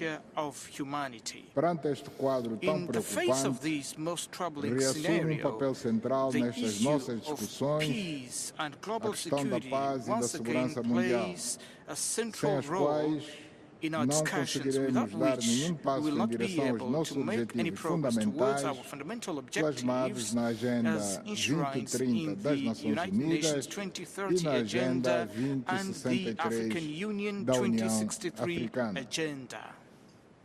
Esta constatação deve levar-nos a admitir que só numa base de conciliação de interesses e do diálogo estaremos capazes de construir um grande entendimento à escala global que, do nosso ponto de vista, é um imperativo dos nossos tempos para não nos encaminharmos para uma hecatombe em que todos sairíamos a perder. Depois do fim da Guerra Fria, quando o mundo devia dirigir toda a sua atenção ao desenvolvimento econômico e social das nações, eis que voltamos a assistir à corrida armamentista de triste memória do século passado, desviando avultados recursos financeiros e científicos que deviam estar ao serviço da educação, do ensino, da formação dos jovens, do saber e da investigação científica, virada para a nobre causa do desenvolvimento e do bem-estar dos povos de todo o mundo. Esta é a nossa sensibilidade. Como dirigentes africanos seriamente preocupados com o rumo que o mundo está a seguir e que requer de todos nós uma postura de responsabilidade na abordagem, na busca de soluções para esta assustadora crise que o nosso planeta atravessa atualmente. Excelências, estamos aqui para falarmos do desenvolvimento dos fatores que concorrem para a materialização deste objetivo e, neste capítulo, esta quarta conferência representa uma oportunidade para darmos um impulso decisivo a iniciativas que nos levem a encontrar mecanismos mais ágeis e mais funcionais para a mobilização de recursos financeiros que nos permitam enfrentar os desafios recorrentes com os quais se deparam os países em desenvolvimento, como os choques climáticos, as flutuações dos preços das commodities, a erosão da confiança no sistema multilateral e, acima de tudo, o peso insustentável da dívida soberana que consome mais recursos do que os destinados à saúde e à educação em conjunto e limita drasticamente a nossa margem de manobra para financiar o nosso desenvolvimento. Esta situação constitui um obstáculo claro à realização dos Objetivos de Desenvolvimento Sustentável da Agenda 2030 e ao cumprimento da Agenda 2063, que expressam o compromisso comum com a construção de um mundo mais justo, mais inclusivo e mais resiliente. É importante sublinhar que não haverá desenvolvimento no continente africano sem infraestruturas sólidas e funcionais, pois não podemos deixar de dizer que a capacidade exígua de produção e transportação de energia elétrica, a fraca rede de estradas e autoestradas a interligar nossos países, o baixo investimento em telecomunicações e tecnologias de informação e outras com magnitude equivalente com que nos debatemos, representam no seu conjunto fatores que entravam o crescimento econômico e o desenvolvimento por condicionarem gravemente o comércio e a indústria, a circulação de pessoas e bens, a agricultura e a criação de empregos. É em função do reconhecimento das realidades que mencionei antes que a União Africana, na Cimeira de fevereiro deste ano, decidiu realizar uma grande conferência subordinada ao tema Infraestruturas como fator de desenvolvimento em África, a ter lugar em Angola em outubro do corrente ano. Ela tem o propósito de mostrar aos nossos parceiros internacionais o mapeamento já efetuado das nossas necessidades neste domínio de investimento público ou público-privado em infraestruturas, no sentido de os atrair e no de mobilizar recursos para a concretização desta grande ambição que produzirá benefícios e vantagens consideráveis para todas as partes que se envolverem na sua realização. Os grandes investimentos em infraestruturas em África requerem um modelo de financiamento mais adequado e adaptado às condições econômicas dos países africanos, o que implicará uma refundação da arquitetura financeira atual que possa ter sempre em conta as prioridades de África, muitas vezes descuradas.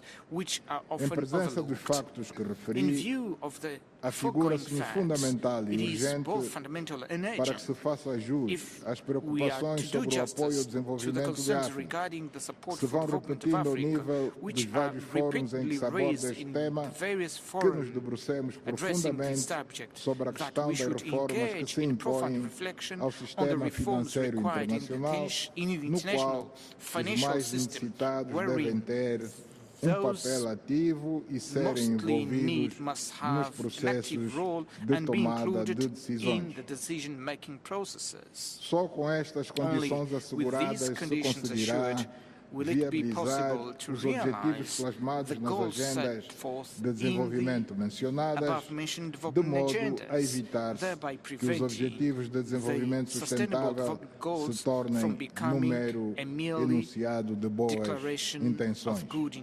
Excelências, junta-se a tudo o que referimos a questão da dívida de África, que tem um impacto negativo considerável na execução dos nossos programas, por funcionar como um freio ao desenvolvimento, em virtude da escassez de recursos financeiros que daí deriva e limita a nossa capacidade de investimento em setores-chave das nossas economias, com reflexos muito maus na situação social dos países africanos. Em razão desta problemática, consideramos bastante oportuna a declaração de Lomé sobre a dívida africana, adotada em maio de 2025 pelos chefes de Estado e de Governo do continente, por representar um marco importante na construção de uma posição comum africana, em cujo âmbito foram formuladas propostas concretas para enfrentar a crise da dívida, em que está contemplada, entre outros, a criação de mecanismos multilaterais de reestruturação mais justos e transparentes, cláusulas automáticas de suspensão do serviço da dívida em caso de choques externos e o incentivo ao uso de moeda local, por forma a reduzir a exposição ao risco cambial. Excelências, a Agenda 2063 da União Africana almeja a transformação de África num continente industrializado, integrado e soberano do ponto de vista econômico, objetivos que são absolutamente realizáveis se forem alteradas todas as condições que já referi aqui e que são, de facto, o grande obstáculo a ser transposto para que alcancemos as metas a que nos propusemos. A parte os factos que mencionei, a África dispõe de abundantes recursos naturais para dar o salto que está ao seu alcance e contribuir assim para o fortalecimento da economia global e a resolução das crises de várias ordens que o mundo enfrenta. É neste contexto que a República de Angola está resolutamente comprometida com a mobilização de recursos internos, com o reforço da governação fiscal e o combate à fuga de capitais, conferindo uma grande relevância à Convenção das Nações Unidas sobre a tributação internacional, cujas negociações têm registrado progressos encorajadores que devem prosseguir, pois trata-se de uma oportunidade histórica para corrigirmos os desequilíbrios do sistema fiscal global e garantirmos uma representação equitativa dos países em desenvolvimento nos processos de decisão fiscal internacional. Em paralelo, considero oportuno dizer que a África continua a deparar-se com o facto de ser uma das regiões mais vulneráveis, mas paradoxalmente das menos responsáveis pelas emissões de gás de efeito de estufa, o que deverá levar a que se olhe para o continente com a merecida atenção, proporcionando-se um aumento significativo do financiamento climático para o processo de adaptação e mitigação, apoio à transição energética justa e incentivos para a conversão da dívida em ações ambientais concretas, pois entendemos que a resiliência climática deve andar de mãos dadas com o alívio da dívida e com a construção de modelos econômicos sustentáveis.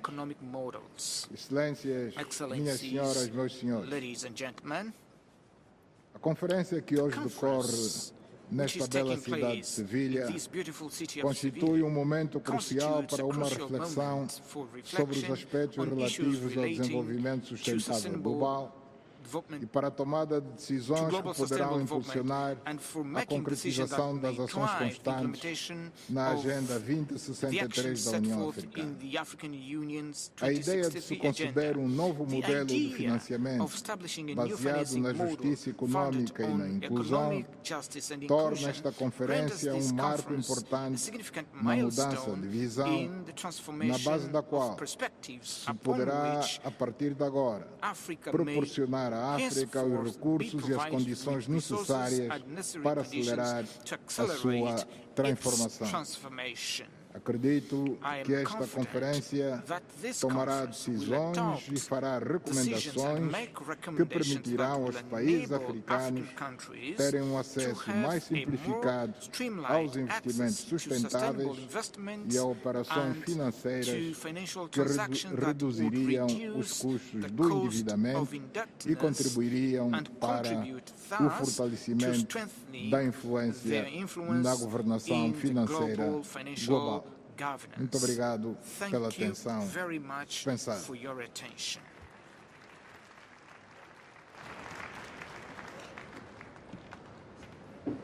Doy las gracias al presidente de la República de Angola y tengo ahora el honor de invitar al excelentísimo Antonio Costa, presidente del Consejo Europeo, y la excelentísima Ursula von der Leyen, presidenta de la Comisión Europea, en nombre de la Unión Europea y sus Estados miembros.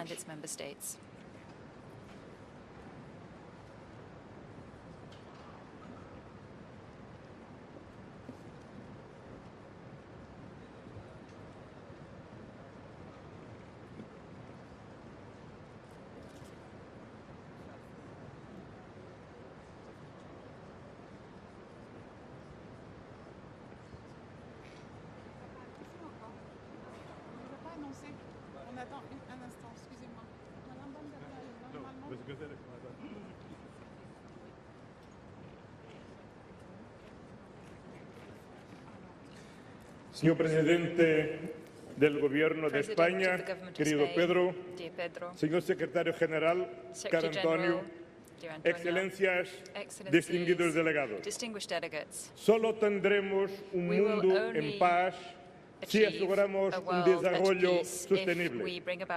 Hace 10 años, el mundo adquirió un compromiso con su propio futuro, los Objetivos de Desarrollo Sostenible.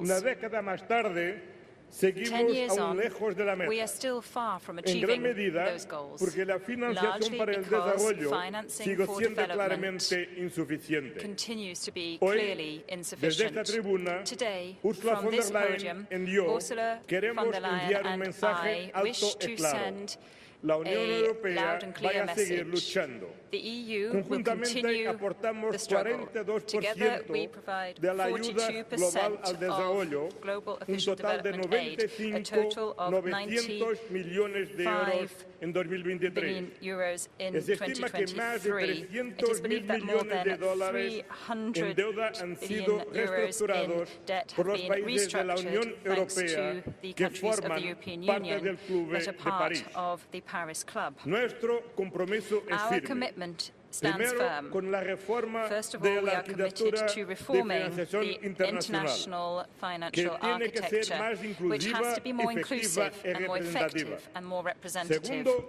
Secondly, con la we prioridad are a committed movilizar nuevas to fuentes de mobilizing financiación. new Y sources tercero, of en el financing apoyo as a al matter marco of priority. común para And la thirdly, deuda we are del G20. supporting the common Por eso framework hemos for trabajado codo con codo of the G20. con todos We vosotros have para sacar worked adelante el compromiso de Sevilla. together in order Un compromiso to que bring nos about muestra el the camino Sevilla para los commitment, which próximos años. shows us the path Un to follow camino over de the next few desarrollo years, que no a va a path towards depender development solo which de la will cantidad, not sino también depend de la solely calidad on de los the mecanismos de quantity, ayuda. but also the Un quality camino que of fortalece aid estrategias y mechanisms. recursos nacionales One that will con channel una mayor y más eficiente resources, both recaudación domestic and fiscal. others, through Un greater camino que tax implica collection. más y mejor And al it is a sector path privado. that Y que will involve sienta the las private bases sector more, para and which will optimizar los pave the way mecanismos towards para optimizing the afrontar el mechanisms problema de la for deuda. facing the Una debt hoja de challenge, ruta a que aboga roadmap en which definitiva por una arquitectura aims ultimately financiera to achieve internacional más a justa, más fairer inclusiva international y adaptada a financial los architecture desafíos that is more globales. inclusive and better suited to the global Estimados, challenges we face.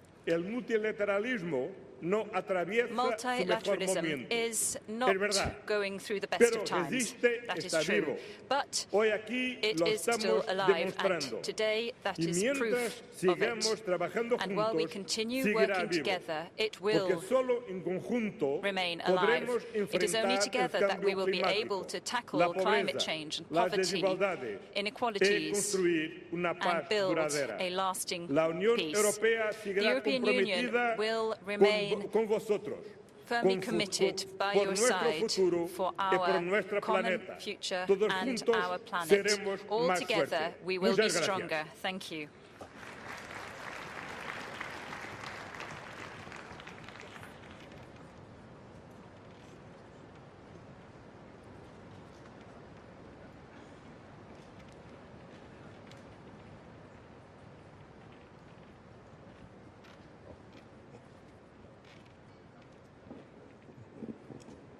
Mr. President of the Conference, Secretary General Guterres, what is that?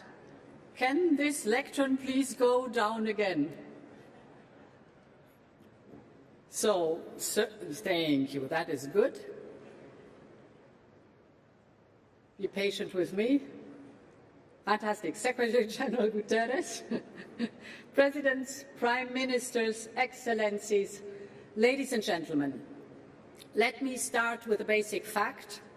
Last year, development aid worldwide stood at just over $200 billion. The Sustainable Development Goals annual investment gap, as Pedro Sánchez said, is in the trillions of dollars. To close this gap, we quite simply need a change of paradigm, new ways of mobilizing much more finance. This is a core of the Compromiso de Sevilla that we agreed today. And it is exactly what Europe aims to deliver together with our global partners. And let me make 3 points in 3 minutes. First, how to make the most of public investment. The European Union provides 42% of the world's development aid. We're proud of this, and our commitment is here to stay. At the same time, it is good that new donors are now stepping up. So why don't we combine forces set up joint investment programs that play on our respective strengths for maximum impact. This is the agreement we've just reached with India to invest together in third countries. And we will extend the same offer to other rising donors who share our goals. My second point, domestic taxation. This is the most sustainable source of funding for services like healthcare or education. And a fair tax system is vital to attract private investment. This is why we must bring to life the G20 OECD agreement on international corporate tax rules. This will bolster revenues in developing economies. And it is also a matter of fairness, because everyone should pay their fair share. My third and last point, we need the private sector. The private sector must get on board. And this is at the heart of Europe's Global Gateway Investment Programme. We are attracting private capital in transformative development projects that create local growth and local jobs. In the first 3 years, Global Gateway has mobilized almost 180 billion euros in investment in our partner countries.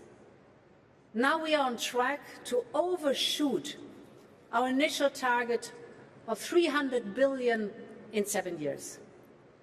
And at the Global Gateway Forum in October in Brussels, we will announce further progress. So, to conclude, our message today is simple.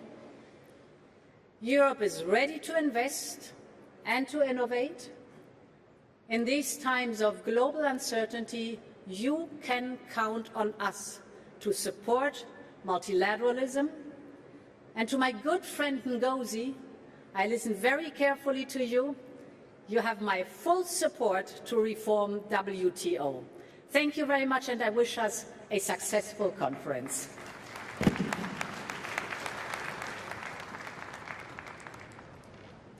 Tengo el honor de invitar a la excelentísima Iris Xiomara Castro Sarmiento, presidenta de la República de Honduras, a dirigirse a la conferencia.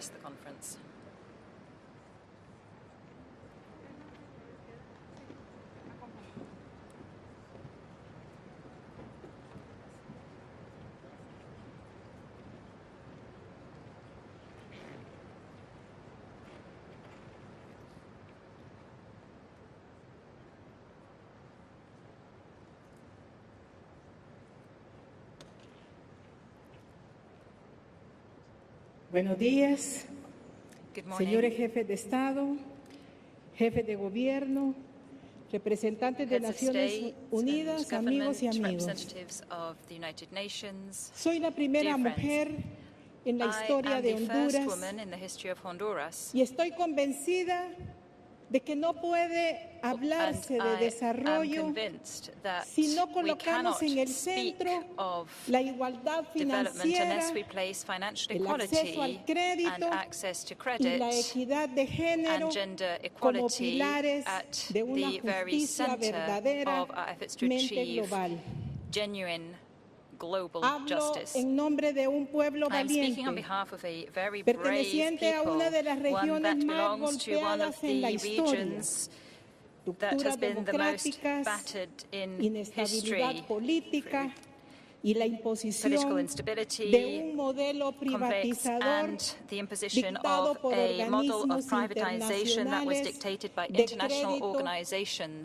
y la banca privada. Credit organizations and private banks, and which left us with poverty, corruption, violencia and violence, y serias limitaciones fiscales as well as serious para invertir en el desarrollo de nuestra gente.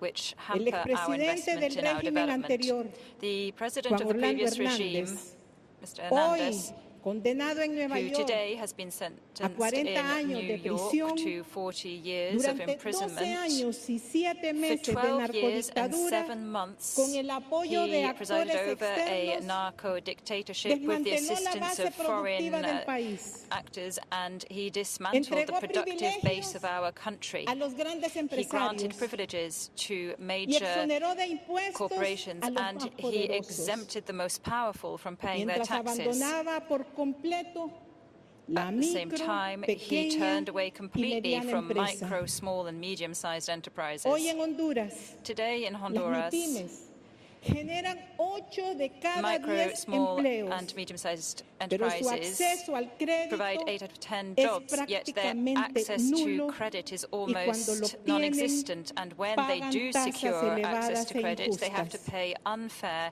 high Este modelo rates. neoliberal This neoliberal model, heredado which we nos inherited, dejó una recaudación tributaria has del left us with 17% del a Producto Interno Bruto, 17% ratio muy por of tax debajo to del promedio GDP, which is latinoamericano far below the Latin y American menos de average la mitad and de lo que less than recomienda half the la level that is OCDE. recommended by the OECD.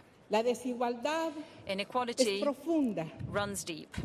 10 familias 10 con 25 grupos families económicos se with adueñaron del 25 economic groups have 80% del taken Producto over Interno Bruto 85% of y our apenas GDP, pagan el and they pay merely 0.003% mientras in que los más taxes, pobres whereas the poorest pagan hasta pay un up to 50%. 50%. También controlan más del 40% They also del control more crédito than bancario 40% of a bank tasas loans, preferenciales. and they get Y preferential mientras tanto, rates.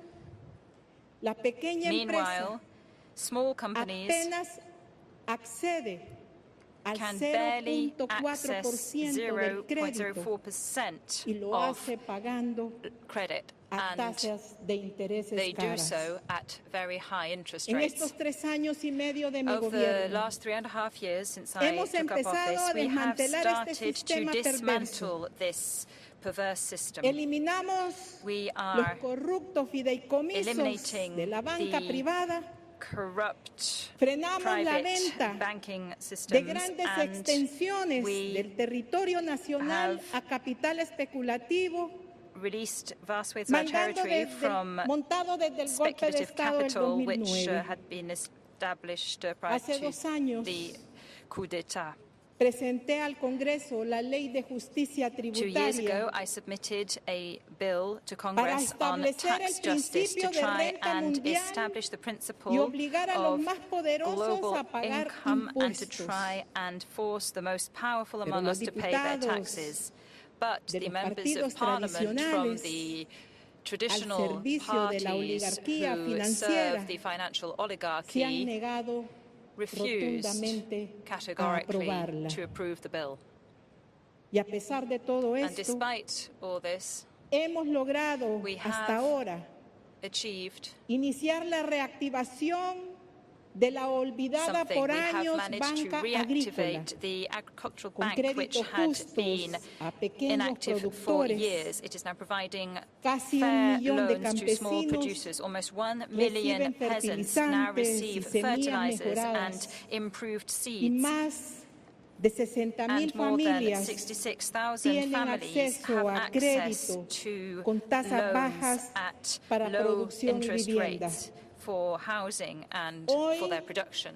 con transparencia y Today, voluntad política, with hemos transparency and alcanzado los political niveles will, we más have altos achieved the de highest inversión levels social, of social investment infraestructura, and investment in infrastructure energía, and energy medio and ambiente y the seguridad environment en la and historia de security nuestro in the país. history of our country. Pero en este foro internacional In this international forum, debo mencionar I otro must, problema que however, ahoga a mention another nuestros problem, pueblos, which is la deuda asphyxiating externa. our countries, and that is the problem Según of Naciones foreign Unidas, debt. According to the casi la United mitad de Nations, la humanidad almost half vive of en humankind países is que living in gastan countries más that en have to pagar spend intereses more on que en paying invertir en interest on their educación, debt than salud they can invest in o enfrentar el investment cambio in healthcare climático. or on climate Lo más change. grave La crisis what is worse de is that deuda the debt se crisis concentran en los países más pobres, is concentrated in the poorest countries, mientras el sistema whereas capitalista the global capitalist system luce sólido y rentable en los is balances, robust and pero lleno de miseria solvent, en la vida de la but gente. it inflicts El sistema suffering financiero in people's daily internacional lives. The international financial mantiene a system nuestras naciones maintains sumergidas en our una crisis nations que no nos in permite a invertir crisis that ni prevents us resolver los from problemas investing sociales and prevents heredados. us from addressing inherited Hoy, social La difficulties. deuda pública Today, mundial global supera public los debt 100 is in billones de dólares. excess of $100 Nuestros billion, presupuestos and sangran our budgets para are pagarles a los bancos privados y organismos bleeding as we multilaterales, have to pay banks and dejando muy poco multilateral para nuestros pueblos. lending organizations, leaving very Por little eso for our hago people. un llamado urgente So I would like to make an a urgent una appeal. transformación We estructural need del structural sistema transformation financiero global, of the global financial a system. eliminar los We need to privilegios eliminate fiscales, the tax el control privileges desmesurado and the de los poderosos disproportionate y a control construir of the un modelo de powerful, and to financiamiento build a con financing justicia model that is based y on dignidad. justice and dignity. Estoy convencida, I am convinced el that financiamiento para el desarrollo debe financing for tener como development centro a los must pueblos have y peoples at fundarse its heart, en la and it must gobernanza be based on democrática, democratic governance, la fiscalidad justa, fair la justicia taxation, climática climate y los justice, derechos and humanos. human rights. No descansaremos We hasta will lograr not rest justicia until we financiera achieve para el financial desarrollo. justice for development. No puedo terminar mis palabras sin I expresar cannot but mi end permanente by solidaridad expressing my con el constant pueblo solidarity palestino. with the Muchas Palestinian gracias. people. Thank you.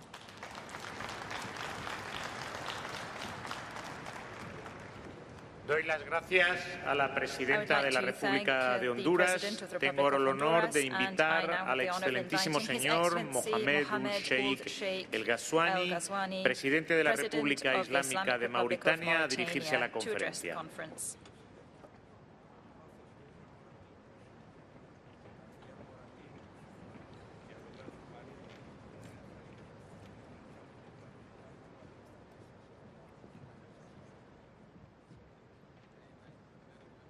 بسم الله الرحمن الرحيم.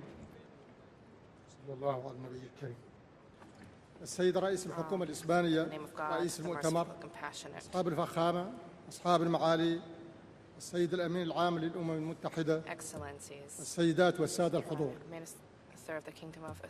يسعدني بداية أن أتوجه بجزيل الشكر إلى صاحب المعالي السيد بيدرو سانشيز رئيس الحكومة الإسبانية على الدعوة الكريمة وعلى ما أحطنا به من فائق عناية وعظيم تقدير.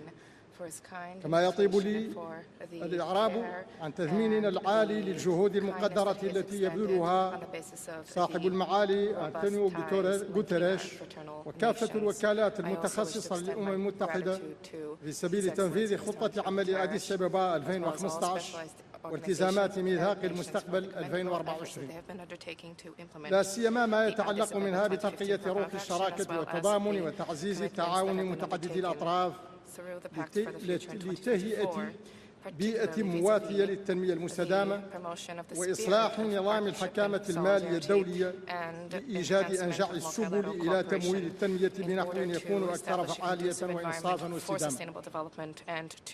وإن انعقاد هذه النسخة الرابعة من المؤتمر الدولي لتمويل التنمية يشكل فرصة ثمينة لإحراز تقدم معتبر على هذا المستوى تحتاجه اليوم بلداننا النامية والعالم عموما أكثر من أي وقت مضى، نظرا لتنوع وجسامة التحديات التي تعيق مسيرة بناء تنمية مستدامة شاملة ومتوازنة.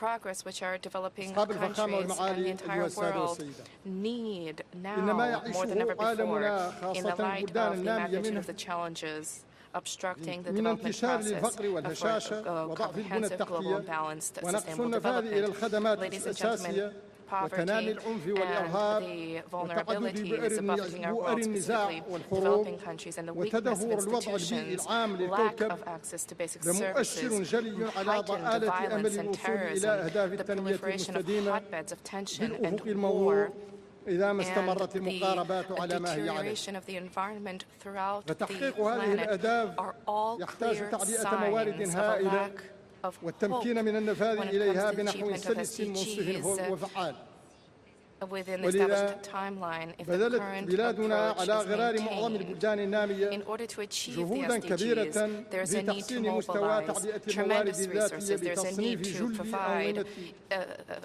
equitable ease of access to them. For this reason, our country, like many developing countries, has undertaken Herculean efforts as we seek to mobilize national resources by classifying the majority of activities in parallel sectors, by enhancing digitization of the economy, as well as seeking to promote the private sector and to promote development of the market while improving fiscal governance. However, resources that developing countries are in a position to mobilize themselves are high, but they do not cover but a fraction of their growing development needs. من ترسيخ دولة القانون وتعزيز الشفافية ومحاربة الفساد وتحسين مناخ الأعمال إلى توفير العديد من الفرص الاستثمارية الواعدة. بيد أن آليات تمويل التنمية بالنظام المالي الدولي القائم لا تساعد ويتجلى يوما بعد آخر عجزها عن الاستجابة الفعالة للحجم المتزايد للموارد التي تحتاجها التنمية المستدامة المتوازنة. فلا تزال نسبة المساعدة الإنمائية الرسمية إلى الناتج الداخلي الخام العالمي دون الهدف المتفق عليه دوليا والمحدد ب0.7%. كما لا تزال مشكلة المديونية في تعاظم مضطرب وشروط الحصول على القروض مجحفة والنفاذ إلى التمويل غير منصف ولا متوازن. ولا يخفى أنه لا أمل في قيام التنمية ببلد نام إذا ظل ينفق على سداد الدين أكثر مما ينفق في التعليم والصحة والخدمات الأساسية ويكلفه الاقتراض أضعاف ما يكلف الدول المتقدمة. لا بد إذن من تعزيز التعاون المتعدد الأطراف بنحو يجدد الثقة والتضامن بين الشعوب والبلدان بإيجاد حلول تسد فجوة التمويل التنموي من خلال إصلاح الحكامة المالية الدولية وزيادة المساعدة الإنمائية الرسمية وإعادة هيكلة المؤسسات المالية الدولية وإلغاء أو إعادة هيكلة ديون هذه الدول على نحو يخلق الحيز المالي الضروري لاستثمارات أكثر استدامة. Costs of this are significantly higher for developing countries than developed countries. Multilateral cooperation is a sine qua non here. This cooperation needs to be established in order to renew trust and solidarity among peoples and countries, to find solutions to bridge the development financing gap while reforming international financing governance. We need to adopt innovative financing mechanisms and to build robust partnerships to tackle the growing difficulties of the global development landscape in order to offset the declining opportunities of traditional financing. All of this is a part of our collective responsibility to a shared future and our crucial need to extricate our planet from this infernal cycle. For this reason, we in the Islamic Republic of Mauritania reiterate our full support to the results of the fourth Financing for Development Conference and our desire to contribute to implementation of the recommendations. Quiero recordar a todos los intervinientes que las intervenciones durante el debate general no deben exceder los 5 minutos de duración. Y agradezco al excelentísimo presidente de la República Islámica de Mauritania su intervención. Tengo ahora el honor de invitar al excelentísimo señor Al-Arkaris, presidente de la República de Estonia, a dirigirse a la conferencia.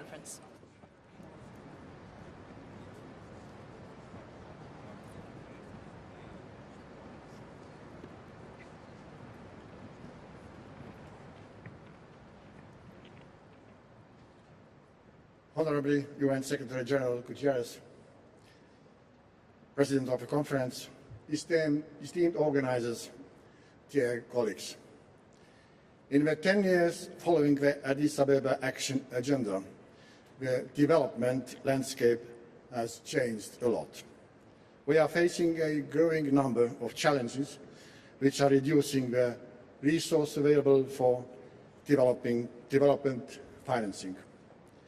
Recent shocks, including more frequent catastrophic climate events, trade tensions and growing debt burden, U-turns in national development policies, Russia's aggression against Ukraine, war unleashed in wider Middle East, and other defrozen conflicts have tightened global financing conditions and hindered, if not reversed, our progress towards the Sustainable Development Goal. Therefore, it is pertinent to ask, what shall we do more, differently or better to overcome this? Ladies and gentlemen, it is clear that sustainable development and its financing require cooperation between governments, international organizations, the private and non-profit sectors, and civil society. The challenges can overcome if everyone makes an effort and work together. We must be realistic and goal-oriented in our reforms, be more inclusive, including breaking development ceilings, for example, in middle-income countries. National ownership of one's own future is crucial. This includes strong domestic policy and reforms that enable development, increasing domestic resource mobilization, improving efficiency of public spending and absorption capacity, strengthening debt management, data transparency, halting corruption, and last but not least, improving democratic and human-centered governance. We can accelerate the development agenda by digitalization and harnessing artificial intelligence, but also by better access to financial services and economic empowerment of women. It is also important to involve private entities and financial institutions, including foreign capital, as their role has increased in channeling resources into sustainable economic activities. Investments in sustainable technologies and companies that adhere to social and economic standards will help us achieve the SDGs. Digitization of state services is one important accelerator of reform and effectiveness of governance. That is where public-private partnership has a potential to provide solutions. Estonia has an e-governance technology and platform and well-known track record of joint work on bilateral level with other nations and with international development institutions to this end. And we are more than willing to continue that endeavour. In addition, it is important to improve understanding of the importance of an awareness of financial and financially sustainable development. Investments are a financial decision, but also a valuable activity that supports the creation of our common sustainable future. To achieve this, it is necessary to create clear rules, but also use existing ones. Where needed, provide new incentives to encourage both local and foreign companies and individuals to contribute. It is also important to strengthen financial instruments such as green bonds and sustainable development funds. These financial instruments allow for the raising of capital and its responsible and efficient channeling. There must also be a clear system of metrics and reporting to help monitor the impact of financing and ensure that resources are indeed used for their intended purposes. To conclude, financing sustainable development requires innovation, collaboration, and commitment. If we can invest wisely and responsibly, we can create a better future for our planet, society, and economy. Let me reiterate that Estonia is and will be a reliable and solid donor. Estonia's strength, education, and digital development are domains in which we share our 35 years of reform experience. To bring that forward, Estonia also pledges the upgrade of our core stack initiative through the Sevilla platform for action. Let us move forward together, confident that sustainable development is possible and it includes everyone. The outcome document, Compromiso de Sevilla, shall be brought into action. Thank you very much for your attention.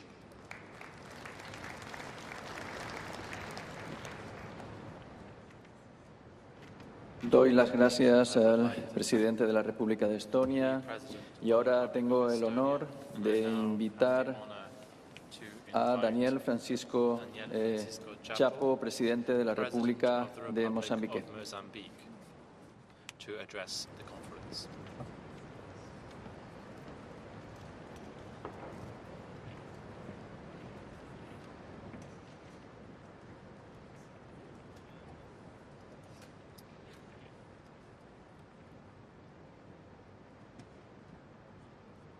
Sua Excelência, Sr. António Guterres, Secretário-Geral das Nações Unidas, Sua Excelência, Sr. Presidente eleito da IV Conferência Internacional sobre o Financiamento ao Desenvolvimento, Sua Excelência, Sr. Presidente do Governo da Espanha, Sua Excelência Denis Francis, Presidente da 19ª Sessão da Assembleia Geral das Nações Unidas, Sua Excelência Chefe de Estado e de Governo aqui presente, ilustres representantes de várias organizações, distintos convidados, minhas senhoras e meus senhores.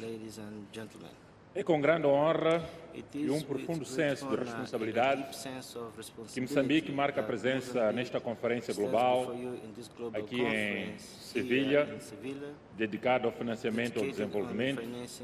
Saudamos a aprovação do compromisso de Sevilha.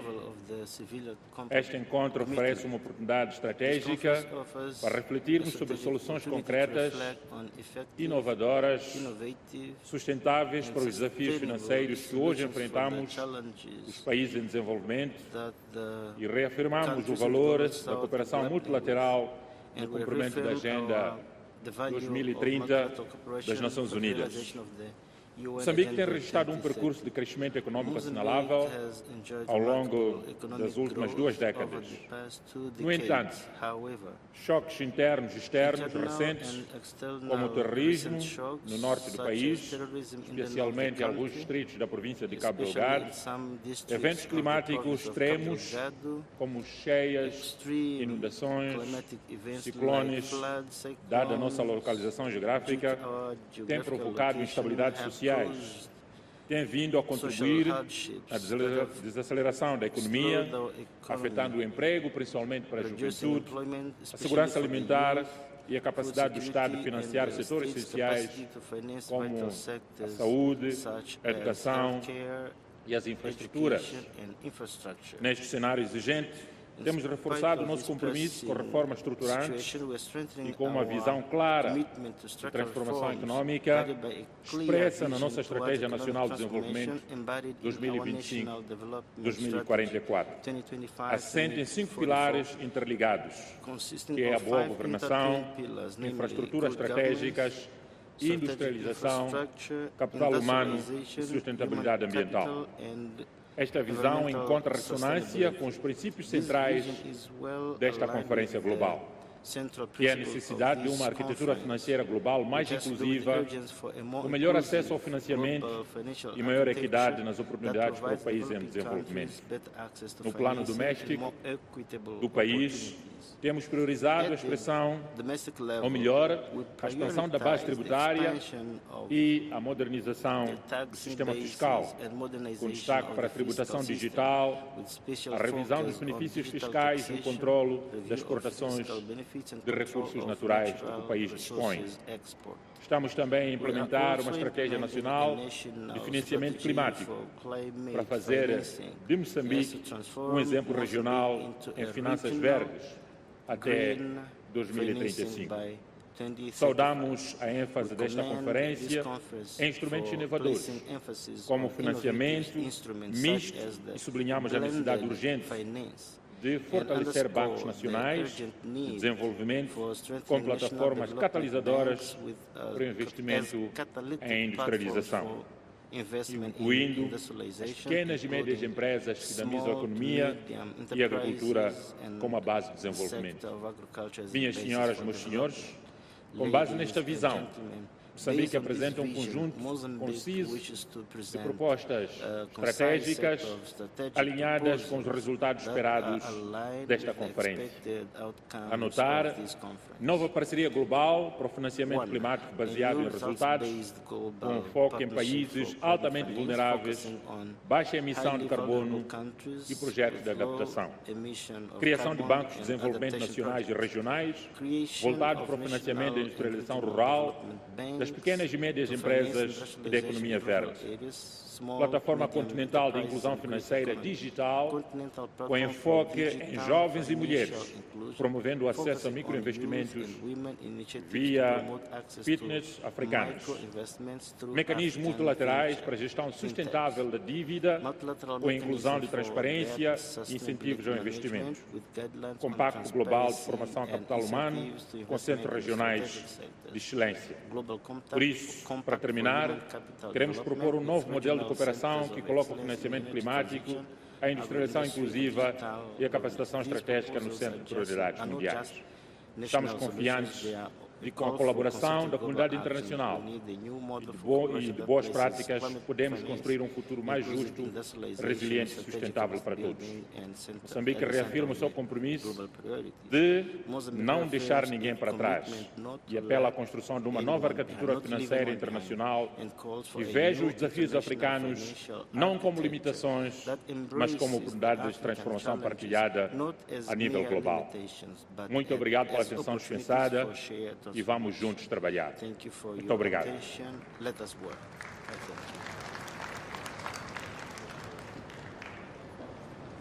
Doy las gracias al señor presidente de la República de Mozambique, y tengo el honor de invitar al excelentísimo señor William Samuel Ruto, jefe de Estado y jefe de Gobierno de la República de Kenia.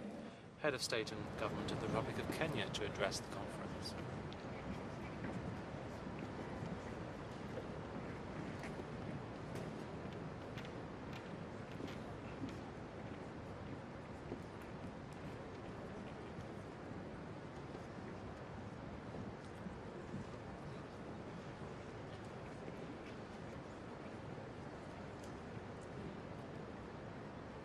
Excellencies, ladies and gentlemen, I address this fourth Financing for Development Summit at a defining moment for global cooperation. The agreed outcome document signals a renewed, if not hard-won, commitment to multilateralism and equitable development. I welcome its emphasis on national ownership and sovereignty. For those of us from Africa, Africa's development is first, our foremost responsibility. We approach it with purpose and determination. Yet, strong global partnerships remain essential to our collective success. Calls for greater flexibility in ODA are steps in the right direction. I am encouraged by the recognition of trade and industrialization as drivers of structural transformation. No country has achieved lasting prosperity without manufacturing and export diversification. Africa is ready, poised, and prepared to become the next frontier of global production and innovation. I also welcome the focus on debt, liquidity, and the cost of capital. There is now consensus on the need for a development-oriented sovereign debt architecture, where public debt is an instrument for development, not a trap for distress. Additionally, effective debt management and crisis prevention, including debt transparency and responsible borrowing and lending, are key, while lowering borrowing costs and expanding fiscal space is essential for sustainable development. It is imperative to have debt sustainability and credit assessments that are accurate, objective, and long-term oriented. The independent expert review on debt, nature, and climate, Kenya co-led with Colombia, France, and Germany, exemplifies meaningful partnership for inclusive and sustainable growth. The outcome document also supports the global financing safety net, emphasizing governance reform at the IMF and mechanisms to facilitate easier access to precautionary instruments, lower lending rates, and better use of SDRs. The inclusion of SDRs rechanneling, support for capital adequacy framework, and efforts to incorporate multidimensional vulnerability into financial access signals real progress. What was once radical is now becoming mainstream. We finally have a consensus, ladies and gentlemen, on reforming the international financial architecture. This outcome document now calls for strengthening global economic governance by enhancing the voice and representation of developing countries in international financial institutions. Let us be clear. Without affordable capital and open markets, progress will stall. High debt premiums cannot be fixed by technical adjustments alone. Credit rating agencies also need to change their understanding of African economies. The Africa Credit Rating Agency is a crucial step in gaining a better understanding of Africa. Africa's role is critical to the global climate agenda, but we cannot deliver if our goods, services, and carbon credits are excluded from the global markets or if entire value chains are blocked. We must design trade rules and pricing systems that reward green production and accelerate decarbonization. Africa must be part of that solution, transforming green premiums into green discounts. While I respect the document structure from domestic to global resources, let us not confuse form with priority. Public international finance remains indispensable. Africa is not asking for favors. We are asking for fairness, partnership, and investment. I urge the United States of America to reconsider its position and call on other member states with reservations on parts of this consensus to fully support the outcome document. The world's and Africa's futures are inseparable. Together, let us walk this path with honesty, urgency, and resolve. Kenya certainly will, and I thank you.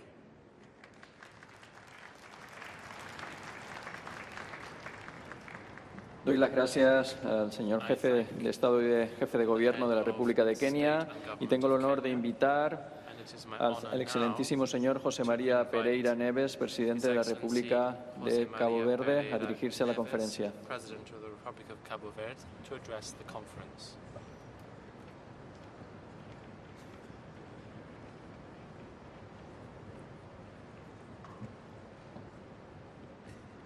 Monsieur le secrétaire général, Mesdames et Messieurs les chefs d'État et de gouvernement, distingués délégués,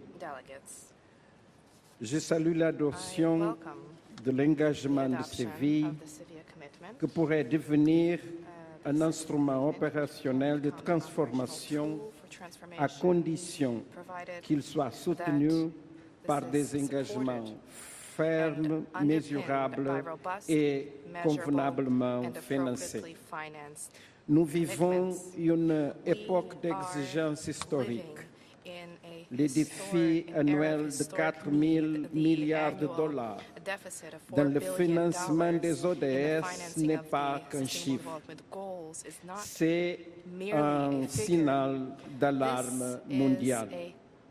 Il reflète les asymétries structurelles de l'architecture financière internationale qui continue de pénaliser les pays en développement, en particulier les petits États insulaires en développement. Cabo Verde connaît bien ses limites. Nous avons réformé nos finances publiques, élargi l'assiette fiscale avec équité, digitaliser les processus et aligner nos politiques budgétaires sur les ODS. Pourtant, aucune rigueur interne ne peut compenser les contraintes systémiques d'un système qui reste pas accessible, pas équitable et pas adapté à nos réalités. Les petits États insulaires en développement font face à un triple défi structurel. Un endettement élevé qui réduit l'espace fiscal, une base économique fragile, vulnérable aux chocs externes, des contraintes institutionnelles limitant l'efficacité des dépenses publiques. Avec moins de 0,003% des émissions mondiales, Cabo Verde subit des impacts disproportionnés de la crise climatique, avec des ressources insuffisantes pour y répondre et reconstruire. Nous soulignons l'urgence d'un financement climatique additionnel, prévisible et ciblé sur l'adaptation, notamment dans les domaines des énergies renouvelables, de la protection côtière, de la gestion de l'eau et de la durabilité des océans. Nous soutenons l'agenda Antigua et Barbuda pour les petits États insulaires en développement. Les engagements doivent s'accompagner d'instruments efficaces et accessibles. Fonds bleus et verts, échange d'aide, investissement durable, renforcement de l'assistance technique pour les pays les plus vulnérables. Nous saluons l'adoption de l'indice de vulnérabilité multidimensionnel pour les Nations Unies et appelons à son adoption pleine et entière par les institutions financières internationales. Nous plaidons pour une représentation plus équitable des petits États insulaires en développement dans les instances décisionnelles économiques et financières mondiales. La présence effective de nos pays dans les conseils exécutifs et organes techniques des institutions multilatérales est cruciale pour une architecture véritablement inclusive et axée sur le développement. Par ailleurs, il est urgent d'intensifier la mobilisation des ressources internes avec des systèmes fiscaux modernes, progressifs et digitalisée, tout en soutenant le secteur privé, les PME et une jeunesse entreprenante. La FFD4 ne doit pas être une nouvelle promesse rapportée. Elle doit marquer le début d'un nouveau cycle de cohérence, de co-responsabilité et de solidarité mondiale. Cap Verde est prêt à assumer cet engagement avec une foi ferme et une contribution constructive. Parce que sans justice fiscale, il n'y a pas équité mondiale. Sans financement équitable, il n'y a pas de transformation réelle. Et sans inclusion, le développement restera toujours incomplet. Je vous remercie. Doy las gracias al presidente de la República de Cabo Verde y tengo el honor ahora de invitar a la excelentísima señora Jordana Sinoska-Dakova, presidenta de la República de Macedonia del Norte.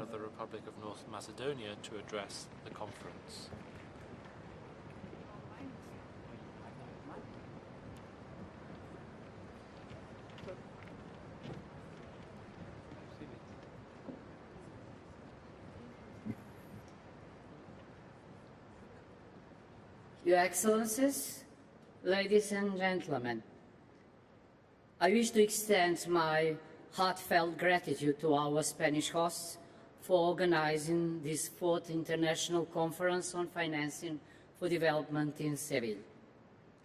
80 years ago, the United Nations arose from the ruins of the World War II to prevent future wars, end colonialism, uphold human rights, advance justice and international law, and unite nations behind global efforts like the Paris Agreement and the Sustainable Development Goals. 80 years on, many of these achievements are unfortunately being undermined by geopolitical rivalry, economic fragmentation and systemic risks. The multilateral efforts to implement the SDGs and address the pressing global challenges of poverty, inequality, climate change, and injustice are often being considered a Don Quixotic mission. Just as Don Quixote faces misunderstanding and resistance, the Sustainable Development Movement encounters geopolitical and geoeconomic challenges. Despite these setbacks, we believe that a better world is possible, even if the path is difficult. To revitalize the UN and strengthen the multilateral system, we adopted the Pact for the Future as a new global Rousseauian social contract. At the core of every social contract lies a fundamental truth that all parties share a responsibility not just to uphold their rights, but also their duty to care for the system. A social contract is not a passive agreement, but a living commitment. Financing for development must unite strategy, capital, and multilateral support in coherent ecosystem. As a small European country, we are committed to integrating the Sustainable Development Goals into our strategic documents. Nearly 2/3 of the SDGs are linked to European Union reforms. The latest UN Sustainable Development Cooperation Framework aligns with our National Development Strategy 2024-2044.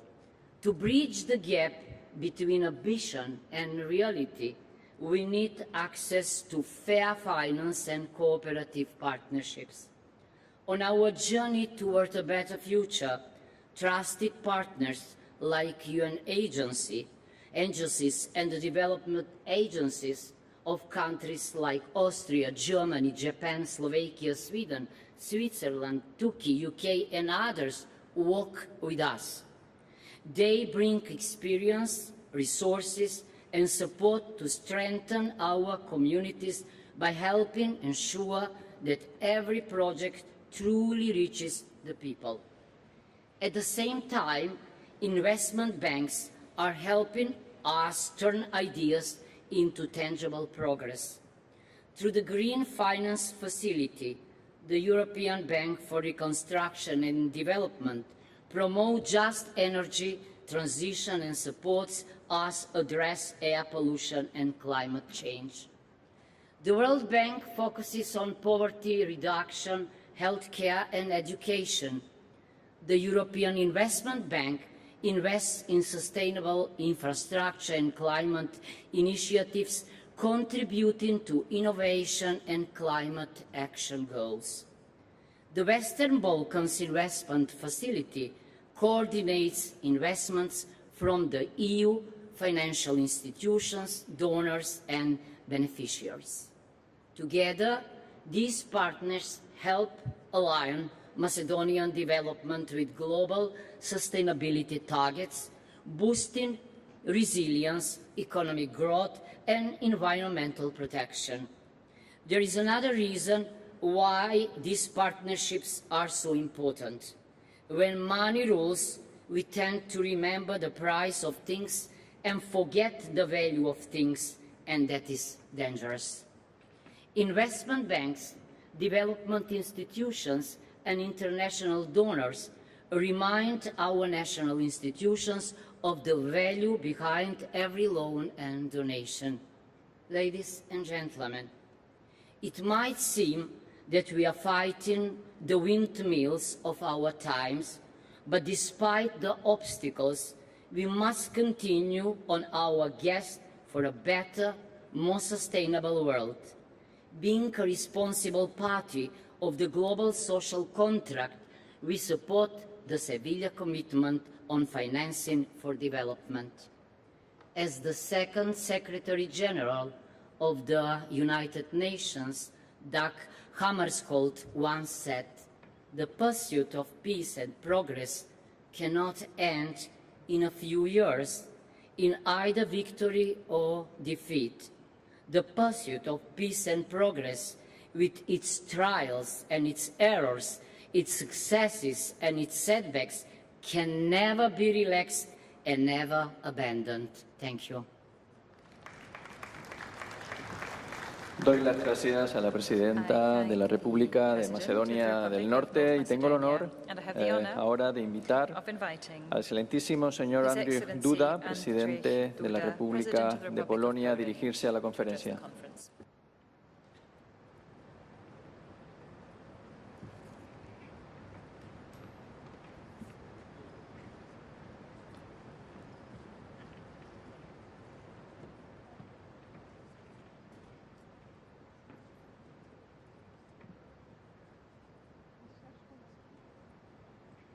Esteemed Mr. President, distinguished representatives of states and international organizations, distinguished delegates, excellencies, thank you for giving me the opportunity to speak on behalf of the Republic of Poland at this important conference, which aims to shape the global agenda for financing sustainable development. I would also like to thank Spain for undertaking the difficult task of organizing this event and for its hospitality. Seville, a city with a rich history and multicultural heritage, is the right place to seek solutions to the challenges of the modern world. I believe that we are facing a historic opportunity to jointly set the direction for global efforts towards sustainable development, social justice, and the fight against poverty. Ladies and gentlemen, The world is at a turning point. Climate change is affecting the poorest communities, who are often the least responsible for its causes. Economic inequalities are deepening, and access to education, healthcare, and innovation remains a privilege of the wealthiest. All these challenges hamper our joint efforts for development. At the same time, ongoing armed conflicts that permanently destabilize many regions of the world make it imperative that we act together today. In this context, development financing is becoming one of the most important tools that can help build resilient and fair societies with a chance of achieving sustainable development under the 2030 Agenda. This should remind us of our shared responsibility for the planet and its inhabitants. Distinguished delegates, Poland is consistently increasing its commitment to development cooperation. This is reflected in a significant increase in our financial contributions to numerous projects in Africa, Asia, and Eastern Europe. Our activities focus on areas that are key to sustainable development: education, healthcare, infrastructure development, and preventing climate change. At the same time, we pay attention to issues such as building resilience, reducing inequalities, and ensuring global food security. We believe that effective development cooperation requires the efforts of all parties involved, which is why our projects are based on the principles of partnership, respect for local needs, and long-term perspective. Poland consistently emphasizes that achieving sustainable development, as well as lasting peace and security, requires effective international cooperation based on established principles of international law and the idea of solidarity. This is why the slogan "Solidarity for Development" is a guiding principle of Poland's multi-annual development cooperation program for 2021-2030 and the motto of its current membership in the United Nations Economic and Social Council. We believe that real development is only possible when it's based on mutual trust and cooperation.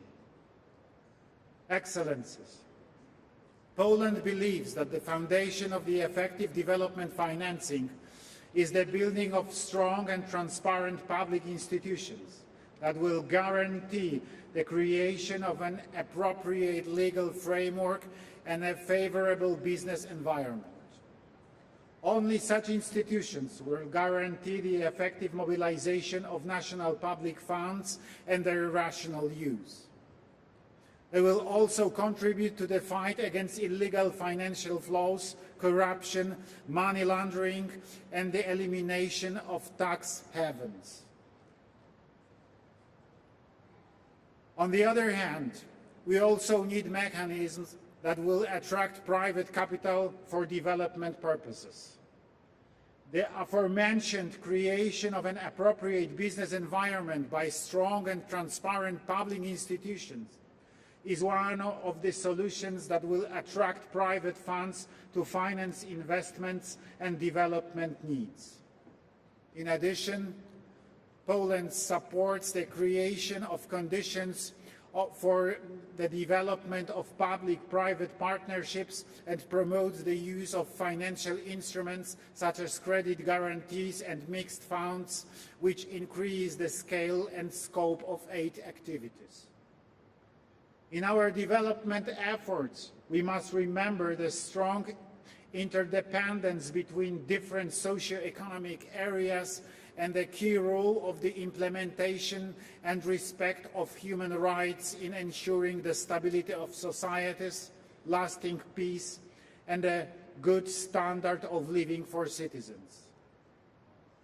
The international community, for its part, should reach out and ensure the stability and predictability of development financing, including technical assistance to developing countries. Ladies and gentlemen, let this conference in Seville be a turning point at which we make a bold commitment to financing sustainable development.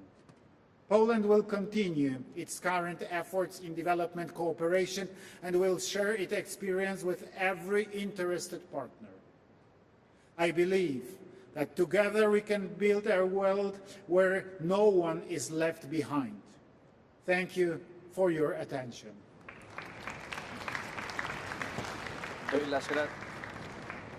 Doy las gracias al señor presidente de la República de Polonia y tengo el honor de invitar al excelentísimo señor Umaro Sissoco Embalo, presidente de la República de Guinea-Bissau, a dirigirse a la conferencia.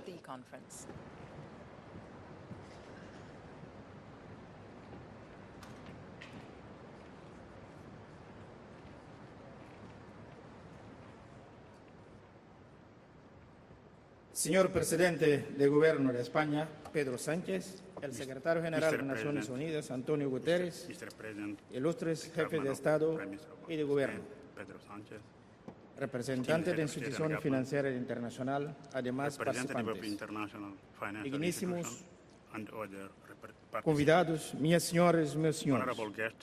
Gostaria, em primeiro lugar, de agradecer às autoridades espanholas e, em particular, ao primeiro-ministro Pedro Sánchez pelo acolhimento que nos foi reservado. Aproveito igualmente para felicitar pelas excelentes condições criadas para acolher e assegurar o pleno sucesso deste importante evento. Excelências, minhas senhoras e meus senhores, esta é a quarta Conferência Internacional sobre o Financiamento para o Desenvolvimento. Infelizmente, os objetivos e compromissos assumidos em Monterrey, Doha e Addis Abeba ainda não foram plenamente concretizados. Chegou o momento de revermos a nossa abordagem e de criarmos mecanismos de financiamento mais realistas, eficazes e adaptados às necessidades dos países em desenvolvimento. Para alcançar os Objetivos de Desenvolvimento Sustentável, ODS, bem como as metas da Agenda 2073 da União Africana, países como a Guiné-Bissau precisam mobilizar recursos significativos, muito além do que é possível atualmente com receitas internas ou ajuda externa. A nível nacional, continuamos a enfrentar difíceis financiamentos em setores essenciais como a saúde, a educação, a agricultura, as infraestruturas e a adaptação às mudanças climáticas.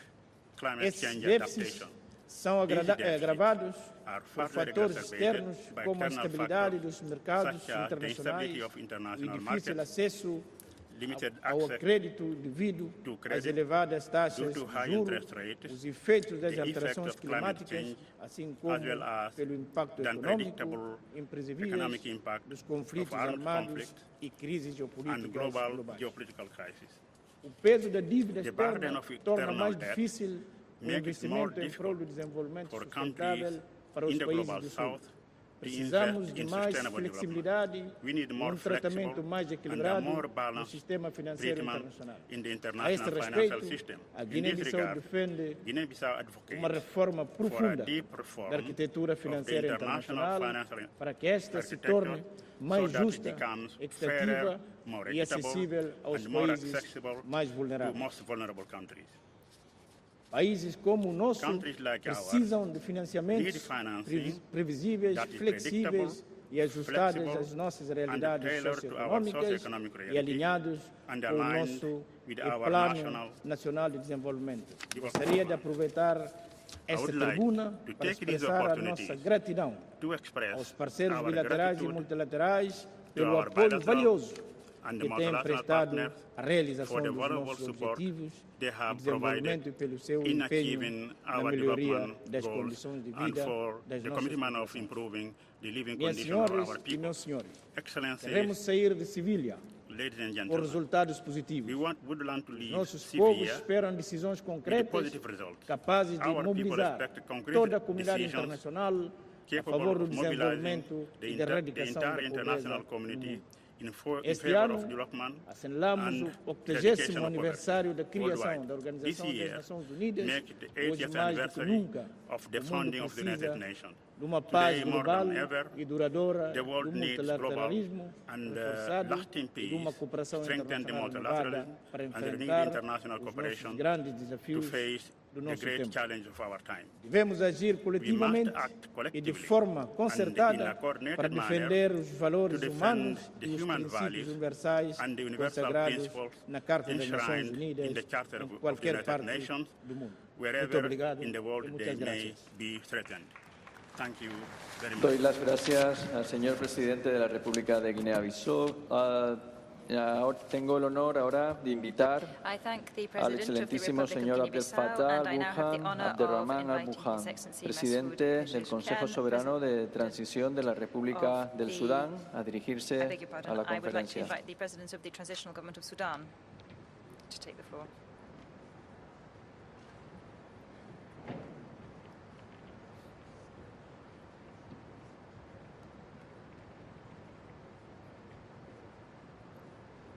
In the name of God, the merciful, the compassionate. سيد رئيس Mr. President, أصحاب السعادة رؤساء الدول والحكومات سيد الأمين العام للأمم المتحدة سيدات والسادة السلام عليكم ورحمة الله وبركاته يسعدني أن أتحدث إليكم في هذا المؤتمر الهام الذي يعد منصة حيوية لتحقيق التضامن العالمي والتعاون الدولي في مجال تمويل التنمية المستدامة وهو الموضوع الذي يهم في المقام الأول شعوبنا ودولنا في الجنوب والدول النامية. له من دواعي الشرف أن يتاح لي نيابة عن حكومة وشعب السودان أن نشارك في هذا المؤتمر ونحن نواجه واحدة من أصعب التحديات في تاريخ بلادنا المعاصر. البداية أحيطكم علما بأن السودان قد خطى خطوات مهمة في مسيرته نحو الاستقرار المدني وذلك عبر تعيين رئيسا مدنيا لمجلس الوزراء في الحكومة المدنية الانتقالية. يعكس هذا التعيين إرادة السودان الثابتة في استكمال مؤسسات الدولة وتعزيز الانتقال المدني الديمقراطي تمهيداً لبناء مستقبل أفضل لشعبنا. سيد الرئيس حضور الكرام، ينعقد هذا المؤتمر في ظل تحديات عالمية جسيمة بدءا من النزاعات المسلحة المستمرة وأزمات المناخ الحادة التي تهدد الأمن الغذائي والمالي والمائي إلى اضطرابات الأسواق المالية وتنامي أعباء الديون التي تثقل كاهل العديد من الدول النامية علاوة على تباطؤ ملحوظ في تحقيق أهداف التنمية المستدامة بحلول العام 2030.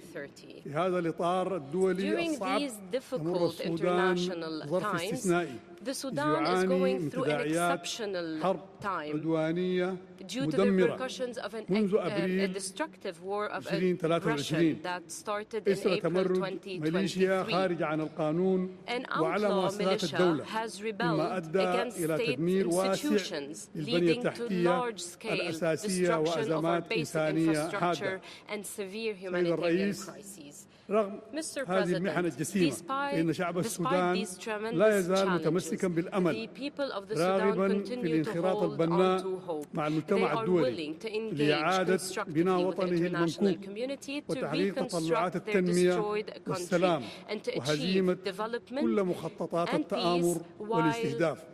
كما تفضل السيد الأمين العام وبعض المتحدثين، لا نريد تعاطف ولا نطلب مساعدات مؤقتة، بل نطالب بدعم مستدام قائم على إنصاف حقيقي ونظام دولي عادل يمكن السودان والدول النامية الأخرى من النهوض للوفاء بالالتزامات التنموية. لقد برهنت أزمة السودان بما لا يدع مجال للشك أن النظام المالي العالمي الراهن يحتاج إلى إصلاح جذري بما يحقق العدالة والتوازن والتمثيل العادل للدول النامية في مراكز صنع القرار. نحن بحاجة إلى نظام مالي دولي أكثر عدلا وشمولا يعكس تطلعات ومصالح الدول النامية ويمنحها صوتا فاعلا في رسم السياسات الدولية. ندعو كذلك إلى إصلاح المؤسسات المالية العالمية لجعلها أكثر مرونة وقدرة على الاستجابة السريعة للأزمات ومتطلبات التنمية المستدامة. السيدات والسادة، التنمية لا تزدهر إلا في ظل السلام والاستقرار. وشعب السودان رغم جراحه العميقة يتطلع إلى بناء شراكة دولية جديدة قائمة على الاحترام المتبادل واحترام السيادة الوطنية والمصالح المشتركة. ختاما، شكرنا لمملكة وملك إسبانيا وحكومته وشعبه على حفاوة الاستقبال وكرم الضيافة، وشكرنا للسيد الأمين العام للأمم المتحدة على جهوده المستمرة في سبيل إحياء دور فاعل للأمم المتحدة. guarantee that the United Nations plays an effective role. We hope that this conference leads to recommendations that could lead to commitments to reform the international financial system and to allow the peoples of the South and the peoples of developing countries to prosper. Thank you very much. Doy las gracias al presidente del Consejo Soberano de Transición de la República del Sudán y tengo ahora el honor de invitar al excelentísimo señor Gustavo Francisco Petro Urrego, presidente de la República de Colombia, a dirigirse a la conferencia.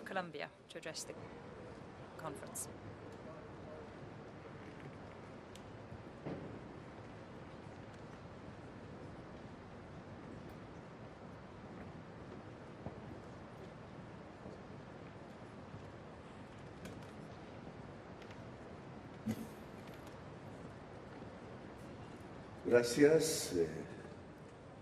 Creo que ya en sucesivos eventos internacionales he tratado I have already in various international events tratar de centrarme en lo que creo es la agenda mundial prioritaria, dada la capacidad de los problemas que afrontaríamos en esa agenda, el potencial que tienen de destrucción de la vida y de la humanidad. Una humanidad de la cual la ciencia le cuenta que está a punto de extinguirse en cuestión de décadas, pues no puede asumir otros problemas de los muchos que hay que no sean estos los que ponen en peligro la existencia de la vida en el planeta y de toda la humanidad. Suicida. Colectivamente seríamos si no lo hacemos. En los últimos años hay dos problemas que han surgido en virtud de la ciencia, que ha denunciado la ciencia y que la ciencia ha dicho pueden exterminar a la humanidad. Uno, la crisis climática, innumerables COPs. Ya vamos para la 30, ojalá sea la definitiva en Brasil. En Cali, Colombia, realizamos la de la biodiversidad número 16, 30 reuniones de jefes de Estado mundiales para tratar de construir, y voy a poner esa palabra subrayada, un plan para mitigar el cambio climático y salvar la vida un plan. Dije alguna vez un plan marcha por la magnitud de recursos que hay que invertir para que podamos salvar esa vida. try De and eso save no se ha life on vuelto a Earth. discutir realmente en los últimos meses. But in the last few months, we've not been El hearing segundo gran problema so que much afronta la about it. humanidad The hoy second major es la challenge inteligencia facing artificial. humanity today is that of artificial No es intelligence. más sino el acumulado digitalizado And that is del nothing than pensamiento the humano en la digitalized historia y accumulation actual. of human thinking En vez de decirle from nube, deberíamos times past decirle and sangre, today. porque no está en el cielo, sino que va por debajo de la tierra, a través de isn't cañerías, por like debajo del mar, en la red God from mundial above, de from la the fibra sky, óptica. rather it goes underground through the fiber El optic problema está cables. en de The quién es problem la sangre. lies in who Si de 5 megamillonarios controls it. We've got 5 que se han mega billionaires who apropiado have a través de redes taken over de la through información, de los information bits que hoy networks and the constituyen el bits pensamiento which humano today colectivo constitute collective o de human la thinking, humanidad como un bien común, or y que por the tanto thinking of exige un humanity as a tratado common good, and which internacional therefore should warrant a multilateral multilateral para international regular treaty el to mercado de la regulate inteligencia the market of artificial artificial y no intelligence permitir and to not que allow los propietarios for de la sangre, those de la who información, own this controlen a la humanidad, lifeblood, sino que la control humanidad pueda controlar humanity. la Rather, we inteligencia need artificial. humanity to control En el artificial primer caso puede morir intelligence. la humanidad físicamente, la crisis climática. En el Humanity segundo, may die a según physical Stephen death Hawking, because of climate el change, físico, but according puede to morir también la humanidad porque no physicists, we distingue could also entre realidad die y out as humans virtualidad because we fail to y distinguish se between the acaba real la world esencia humana and de the nuestra virtual especie. world and our human Esa agenda, ¿dónde se está dimension. discutiendo? Our human senses would come Hoy, to an si end. abrimos This las is what we're páginas talking de about los today. Today, if periódicos, you look la at the agenda es otra. newspapers, La the voy a agenda seems llamar to una be agenda postiza. a different one. Nos quitaron la discusión de la agenda removed principal, la the que main tiene que ver con la vida de discussion nuestros of the hijos agenda, the colectivos. discussion that has to do with the Y future of nos our pusieron children. otra They a have taken discutir it off llena de and bombas, imposed a de different discourse genocidio, upon us, one of bombs and genocidio genocide, sobre Gaza, bombas the sobre genocide in Irán, Gaza, bombas bombs sobre on Israel, Iran, bombs guerra on en Israel, Ucrania, the guerra war en in Rusia, Ukraine, the war guerra in por el Russia, gas, the guerra war por el for the petróleo, oil guerra and porque el gas, poder del the mundo war for pueda power seguir in the dominando world, la humanidad. war so that power can continue to qué? dominate humankind. ¿Por qué en vez de estar Why? discutiendo lo que puede acabar Because con la instead humanidad, of estamos talking hoy about discutiendo what could sobre wipe las out life on guerras earth, we are y talking about ocultando la wars existencia del and genocidio, concealing que the hoy ya no very tenemos la existence excusa of de no genocide. conocerlo como And si we había have no esa excuse excusa today. We cuando cannot Hitler pretend we don't know desató what el genocide genocidio is. It's sobre el not. pueblo judío y sobre otros pueblos. We're not in the same situation as we were Algo when está Hitler pasando unleashed the muy genocide grave of en the la Jews and many humanidad, other peoples. en el Something poder terrible is happening to político de la humanity. humanidad. Something terrible is happening Y at the quiero level of the dejarlo political aquí power of humankind. como And mi tesis I sobre think I'd like esta to put that out there conferencia. today as my thesis No for estamos this conference. We are discutiendo lo not que propuso el talking Vaticano about what the Católico, Vatican no estamos discutiendo suggested. We're not lo que talking propuso about el what grupo Kenia, Francia, Kenya, Alemania y France, Colombia Germany and Colombia group sobre la suggested reestructuración about del sistema financiero restructuring mundial, the global financial que system, implica que el which FMI would debe asumir esa involve the tarea como IMF prioridad. taking up Aquí no this vino task as a Grio matter of Guevara. priority. Aquí no vino el principal accionista del FMI, los The main Estados Unidos de shareholder Norteamérica. of the IMF isn't at this Aquí el meeting. que The habló a US nombre is del not here. FMI no dijo The nada, person con who el spoke on perdón de behalf él. of the IMF didn't even refer to that fact, and I Nada. El FMI sigue like siendo to lo ask mismo for de his antes. indulgence in saying this, Mi but país he lo está didn't sintiendo, mention that. porque un tonto gobernante se endeudó con el And FMI y están a punto de quitarnos el crédito, dice. It appears that the IMF is Eso going no to es turn lo off que the debería estar taps at some discutiendo el point, and that FMI is not aquí, sino what las the propuestas IMF del should be Vaticano, discussing. Rather, the del IMF should be grupo Kenia, discussing Colombia, the Francia, proposals made by Alemania, the Vatican surgido and Kenya, en France, las COP Germany and o de Colombia, and otros what came up in the grupos, COPs and other meetings. y no dice nada. And yet, ¿Cómo se nothing is emiten said. DEX? para rebajar la deuda de todo el mundo y cómo se cambia esa rebaja de la deuda por espacio presupuestal para invertir en los proyectos que puedan mitigar la crisis climática. Eso era lo que deberíamos proponer el FMI aquí. Emitimos debt, bajamos y acabamos con la costumbre del riesgo país.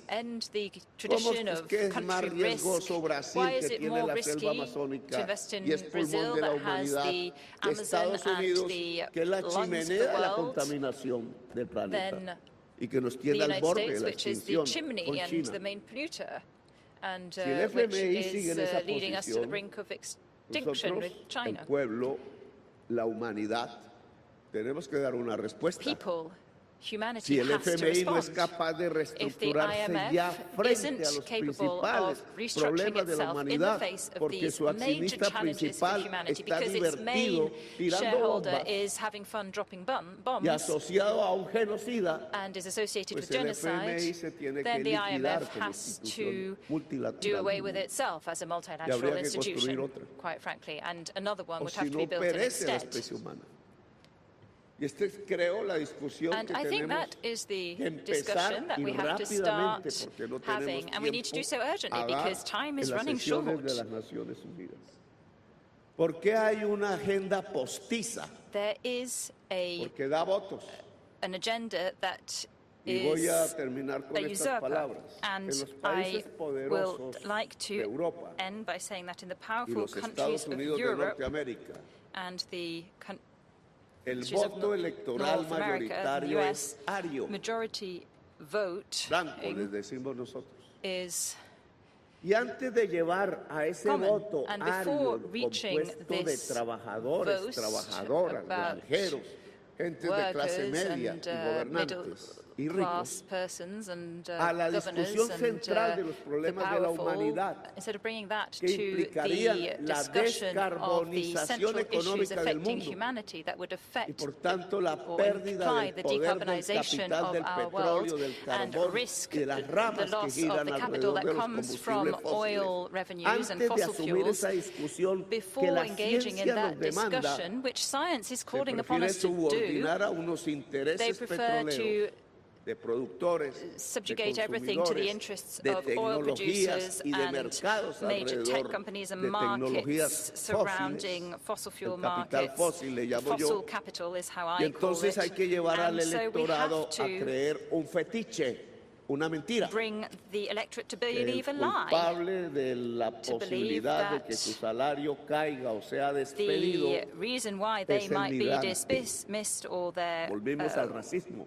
Wages might drop. Tal cual Goebbels lo It's because of migrants. We come El back mundo to ario del lies poder like volvió al Goebbels. racismo We peligrosamente. have come back to Por eso racism in the aplaude world un and dangerously genocidio slow. y firma And that is las why we're bombas con applauding que van a a destrozar genocide bebés and bombs which kill babies are para being evitar dropped. esta discusión que la humanidad All in propone. an effort to Se avoid está this enfrentando el discussion mundo that del humanity poder has to have. con la humanidad, Basically, por you've codicia, got the powerful facing off negando la ciencia against y humanity, all because of llevándonos greed a una fase and de disregard of science irracionalidad and leading us to que solo se an veía en era el mundo of en 1933, irrational cuando actions Hitler that we only asumió saw before in el poder 1936 when en Hitler Alemania. took power in Germany. Sabemos las consecuencias, We know the consequences. pero ahora serían peores porque But tienen que today ver the consequences will con be el even globo worse terráqueo because completo y they no solo con have Europa. to do with Y the tienen que ver world ya no in solo its con la entirety existencia and del not just pueblo Europe, and it judío, has to do not just with the existence of the Jewish sino people, con la but existencia with de the toda la existence humanidad. of all of El humankind. pueblo judío ya no es el pueblo The escogido de Jewish Dios, people is no longer the chosen es la people by humanidad God. It el is pueblo escogido de humankind, Dios the chosen y está a people, punto de and sucumbir it is en su about propio invento, to que es la codicia y un sistema succumb económico to its own que invention, which is sustenta that la of greed and an codicia sobre la economic base system that del sustains consumo intenso de greed on the combustibles basis fósiles of an derivados intensive de la consumption of muerte fossil y está a fuels punto de that matarnos. are derived from death and are Yo about to propongo una actually cosa, dadas kill las us as well. circunstancias. Aquí no está Estados Unidos, aquí no vino Grioveva, aquí habemos muchos pueblos interesados en no morir, en no extinguirnos, en mitigar la crisis climática y adaptarnos. Pues hay que articular las reuniones de representantes de Estados, naciones, reyes, monarcas, presidentes elegidos democráticamente, primeros ministros, etc.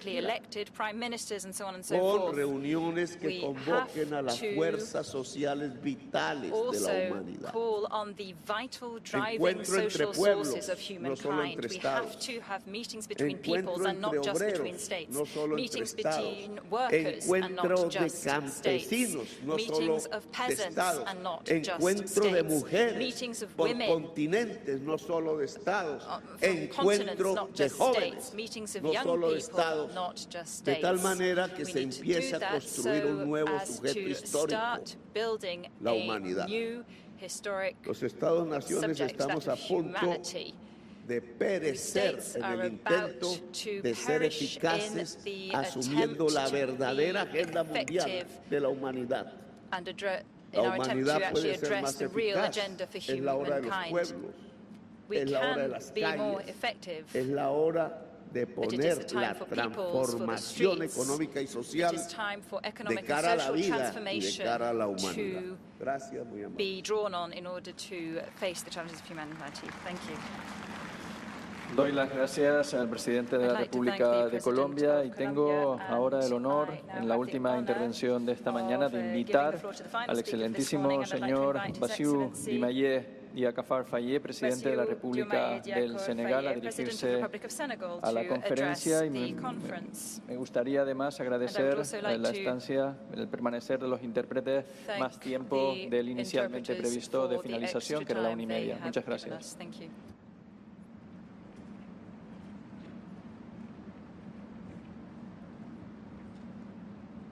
Monsieur le Président, President, Mesdames, Messieurs les chefs d'État et de gouvernement, heads of state and government, Mesdames, Messieurs, ladies and gentlemen, avant tout propos, je voudrais first of all, remercier les autorités I would espagnoles like to pour thank the l'accueil Spanish chaleureux authorities for the warm qui nous a welcome été réservé. that we have received here. Avec la tenue de cette 4e conférence With the convening of internationale this sur le fourth international financement, conference on financing for financement development, du développement, l'Espagne réaffirme son Spain engagement en faveur is de l'idéal de reaffirming progrès pour its tous. commitments to the ideal of À l'heure où le progress for monde all traverse at a time when the une world crise multiforme is going through a qui risque multifaceted de reléguer au crisis second plan that is in danger l'agenda pour le développement. of putting the agenda for development on the Je back burner. félicite le gouvernement I would espagnol like to et la congratulate the présidence government de of la Spain conférence pour la bonne conduite des travaux. upon the excellent way in which they have J'encourage organized le this secrétaire général des conference, Nations Unies and I et tous les encourage the acteurs Secretary mobilisés General of the United Nations and autour de all l'engagement de stakeholders Séville pour l'action. Un document to ambitieux qui marque act une on étape the civil importante commitment. This is an dans notre ambitious quête document collective d'un financement du which is a développement landmark durable in our plus collective innovant, quest for plus more solidaire innovative, et more plus efficace. united and more effective Mais development. afficher nos ambitions ne suffit pas. But it's not enough just to state our Avancer ambition. sur le chemin du développement durable et Making solidaire headway on the requiert path de l'action. towards united sustainable development requires Premièrement, action.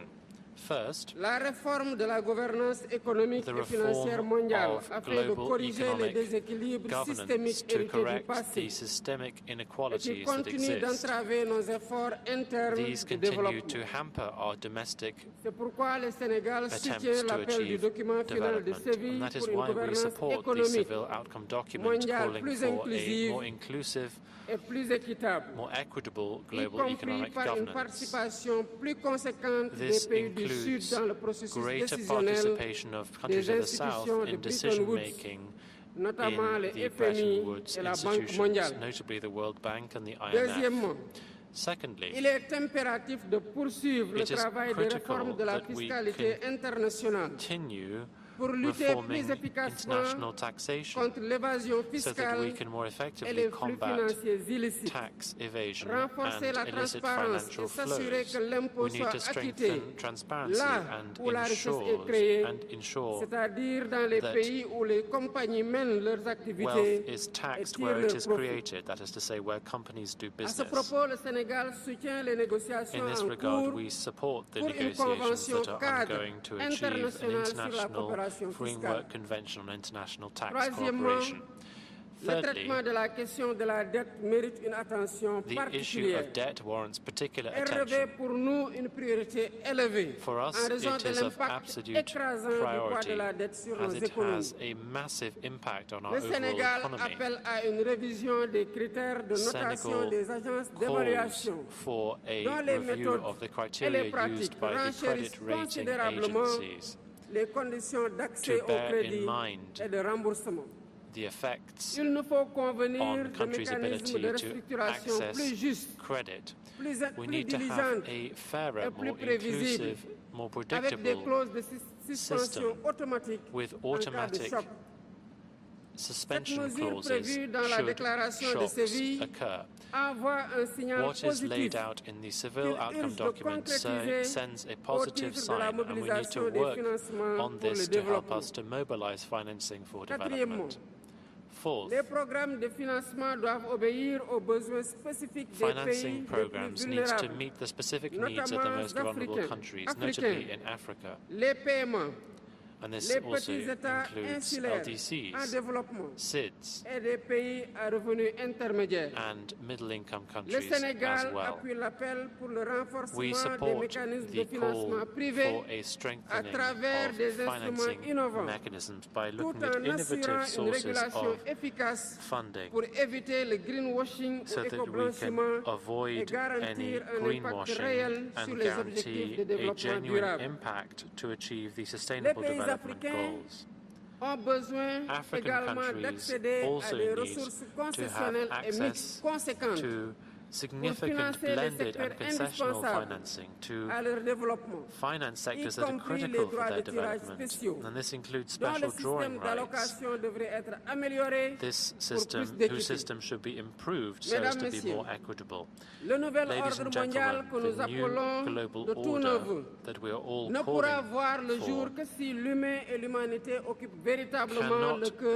cannot come about unless the human being is put at the center of international relations. This means that we must make some priorities key in our work.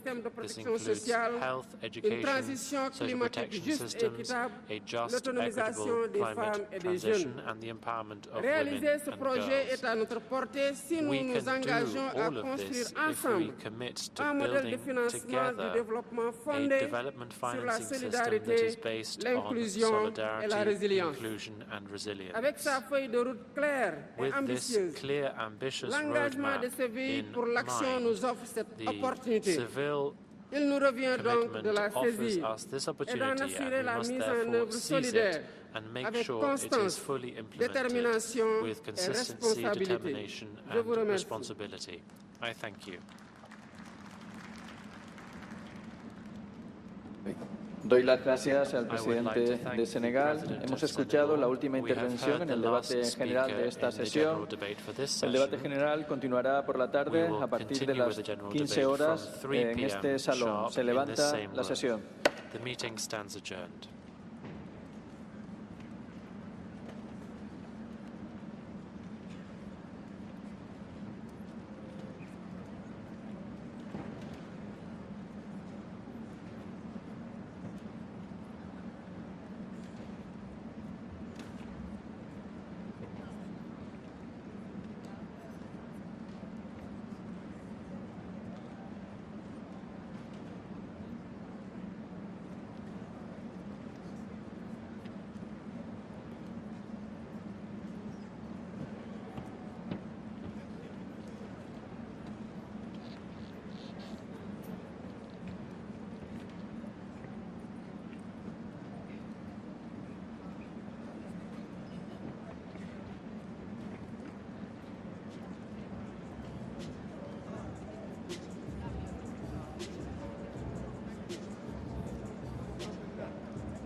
Muy bien, buenos días y gracias a los medios de comunicación por asistir a esta comparecencia de prensa.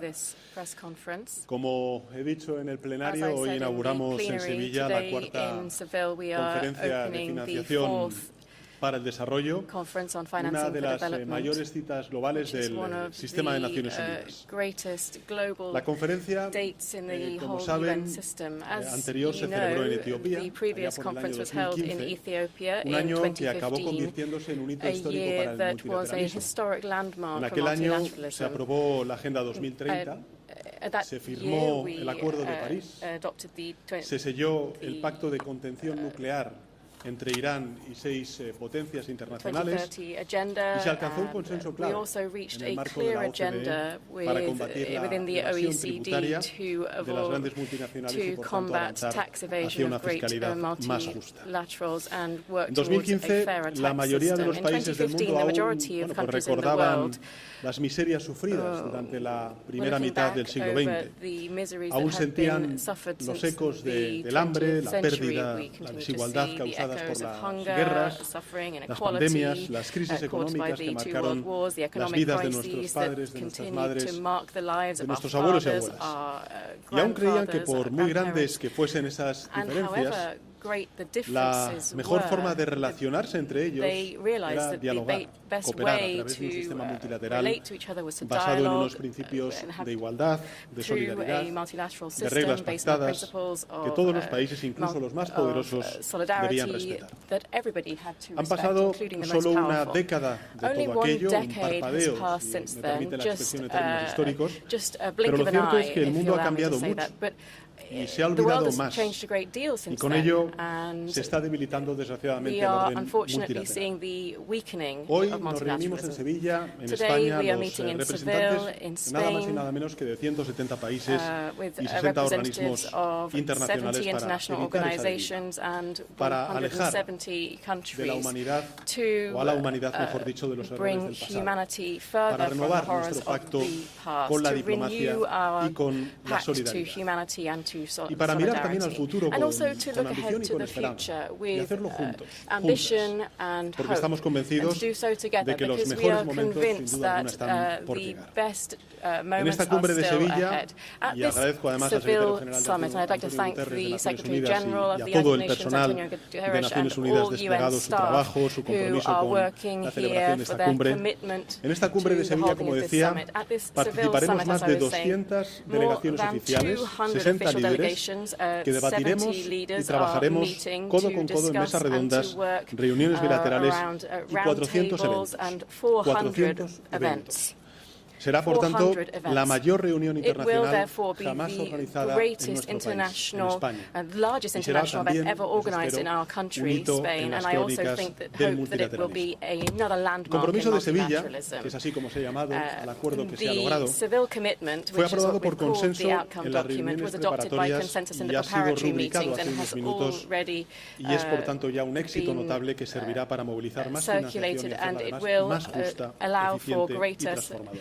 En unas horas, además, lanzaremos conjuntamente el secretario general de Naciones Unidas y yo mismo la plataforma de Sevilla para la acción, que consiste básicamente en contar con una herramienta que permita que el acuerdo no sea un mero papel, sino una realidad cargada de medidas concretas. Y mañana yo mismo presentaré en nombre del Gobierno de España lo que hemos llamado el Plan Sevilla, un plan ambicioso para ayudar a proteger, reforzar y renovar el sistema multilateral. El martes conocerán ustedes detalles de este plan Sevilla, pero me gustaría aprovechar la presencia en esta comparecencia de prensa con el secretario general para anunciar algunas de esas piezas claves. Y una de ellas va a ser la apertura en la capital de España, en Madrid, de la, vamos a llamar, Casa de Naciones Unidas. Una nueva sede situada en el centro de la capital de España que va a acoger a los equipos de varias generaciones de Naciones, agencias de Naciones Unidas para que puedan seguir realizando su labor desde la seguridad, el apoyo y el reconocimiento que les brindará nuestro país. Por tanto, la Casa de Naciones Unidas será un centro que acogerá los equipos de varias agencias de Naciones Unidas para seguir realizando su labor con seguridad, con apoyo y con reconocimiento. Porque ante el debilitamiento evidente del orden multilateral, países como España vamos a dedicarnos todo lo contrario, a defenderlo y a impulsarlo, porque hoy más que nunca el mundo necesita unas Naciones Unidas fuertes, capaces de abordar los grandes desafíos globales a los que se enfrenta la humanidad. Sé, y he visto además en algunos programas de televisión hoy que hay muchos ciudadanos y ciudadanas, también comentaristas, que ven estas citas internacionales con cierto escepticismo, que se preguntan para qué sirven, qué resultados concretos obtienen a la hora de mejorar su día a día, el de los ciudadanos. A ellos quiero decirles que las conferencias, como por ejemplo la que hoy estamos inaugurando en la ciudad de Sevilla, importan en su día a día, y mucho, porque sin financiación no hay políticas de desarrollo, y sin políticas de desarrollo no habrá un mundo más igualitario. Habrá todo lo contrario, más miseria, más desigualdad, más conflictos, más migraciones desordenadas y más degradación medioambiental. Y por tanto, a esos ciudadanos y ciudadanas que legítimamente se preguntan sobre la eficacia de este tipo de conferencias, les digo que ellos no podrán avanzar si medio mundo se queda atrás. Por eso estamos aquí, hoy en Sevilla, acogiendo esta importante conferencia que solamente se celebra una vez cada 10 años en el sistema de Naciones Unidas. Quisiera terminar diciendo algo sobre esta magnífica ciudad de Sevilla, que es desde hace siglos un símbolo de la historia de nuestro país, de España. A partir de hoy, espero que también sea un símbolo de la historia del multilateralismo. Detrás de cada no, evidentemente siempre hay un gran sí. Los países que nos reunimos hoy aquí decimos no a la violencia, decimos no a la fractura entre el norte y el sur, decimos no al pensamiento de suma cero, que parece que se impone algunas veces en algunos debates muy importantes, y decimos sí a la paz, sí a la cooperación y sí a la solidaridad entre los pueblos. Decimos en definitiva que un mundo mejor es posible y que el multilateralismo es la mejor herramienta que tenemos para poder construirlo. Nada más y muchas gracias. Cedo la palabra al secretario general de Naciones Unidas. Le agradezco, por supuesto, toda la confianza que ha depositado en España para poder celebrar este importante cumbre. Querido Pedro Sánchez, presidente del Gobierno de España, quiero agradecerte y agradecer al Gobierno y al pueblo de España por la magnífica organización de esta conferencia y por la extraordinaria hospitalidad que estamos recibiendo. España es un pilar del multilateralismo, un socio firme de las Naciones Unidas y un defensor del desarrollo, como lo demuestra una vez más al acoger esta importante conferencia. España es también una voz líder mundial por la paz y comprende los profundos vínculos entre el desarrollo profound links between development and peace. At a time of profound global turmoil, we must keep working for peace in the Middle East, for an immediate ceasefire in Gaza, the immediate release of all hostages, and unimpeded humanitarian access as a first step to achieve the two-state solution. For the ceasefire between Iran and Israel to hold, for a just and lasting peace in Ukraine, based on the UN Charter, international law and UN resolutions, for an end to the horror and bloodshed in Sudan. And we know that sustainable peace requires sustainable development. So, ladies and gentlemen of the media, as I said in opening the conference this morning, development is not just about numbers on a page. It's about food, health care and education. It's about jobs and social protection. It's about infrastructure like water systems, internet access and climate-resilient buildings. It's about providing equal opportunity for girls and women, which moves all societies ahead. It's about easing human suffering and driving progress across every community large and small. Development is about people. And we have collectively made great strides in development in recent decades, but progress doesn't happen on its own. It takes support and investment. As we meet, the world is falling behind in its commitments to advance the Sustainable Development Goals. Achieving them will take an investment of more than $4 trillion a year. And meanwhile, global growth is slowing, trade barriers are rising, and aid budgets are falling. Developing countries are drowning in debt service payments, which have skyrocketed to 1.4 trillion every year. And the great enabler of development, international cooperation, is being chipped away by geopolitical mistrust and division. Now, this conference is about rebuilding that trust with concrete commitments. With the adoption of the Sevilla commitment document, countries are proving their dedication to getting the engine of development reviving again. Through new domestic and global commitments that can channel public and private finance to the areas of greatest need. By overhauling the world's approach to debt, to make borrowing work in service of sustainable development. By reforming the global financial architecture to reflect today's realities and the urgent needs of developing countries that must have a much stronger voice and participated in the institutions of that financial architecture. The Sevilla Platform of Action, being launched later today, will help us move from words to action. It contains dozens of new practical initiatives to accelerate funding for development around the world. And this includes the commitment to establish a borrowers' forum for countries to learn from one another and coordinate their approach in debt management and restructuring. This is one of 11 immediately actionable proposals to help resolve the debt crisis, backed by my group of experts on debt that will be publishing their reports. I look forward to work closely with Member States, including in the G20, to bring this forum to life. Por en suma de todo, Sevilla va de soluciones y de encontrar esas soluciones en un momento de dificultades y división para la familia humana. Espero que nuestros esfuerzos colectivos aquí en Sevilla puedan inspirar y motivar a los países del mundo a trabajar unidos para resolver otros desafíos globales. Y una vez más, quiero agradecer al presidente del gobierno y al pueblo español por dar la bienvenida al mundo aquí en Sevilla. Thank you very much.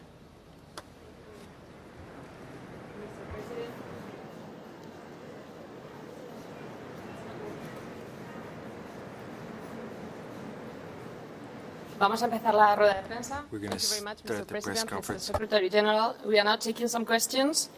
We will take 4 in total, so I'm going to ask you to raise your hands and to keep it to 1 or at most 2 questions, so we can try to give your colleagues the opportunity to ask. Thank you.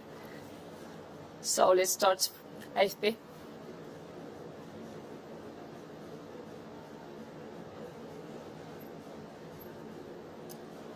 Sí, muchas gracias, presidente y secretario general. Quería preguntarles concretamente por la implementación de este compromiso de Sevilla, sobre todo para los ciudadanos del sur global, porque han visto muchos intentos anteriores que se han visto frustrados o truncados. ¿Qué podrían decirles para comentarles de que este nuevo intento de impulsar y potenciar la ayuda al desarrollo sí se va a concretar y que, bueno, las pretensiones sí se llevarán a cabo y que sean efectivas y duraderas? Well, let's be clear. This conference takes place in one of the most difficult moments that I have witnessed in my public life. A moment of division, a moment in which we see conflicts multiplying, and we see enormous difficulties for developing countries to overcome the challenges they face. And this is true in relation to debt, it's true in relation to climate, it's true in relation to all the aspects of development.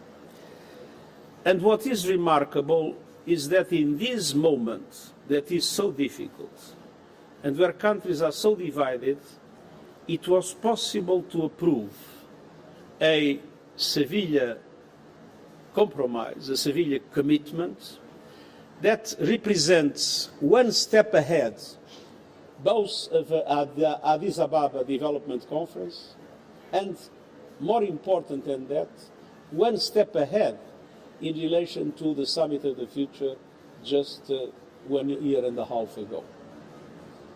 And so the question is clear.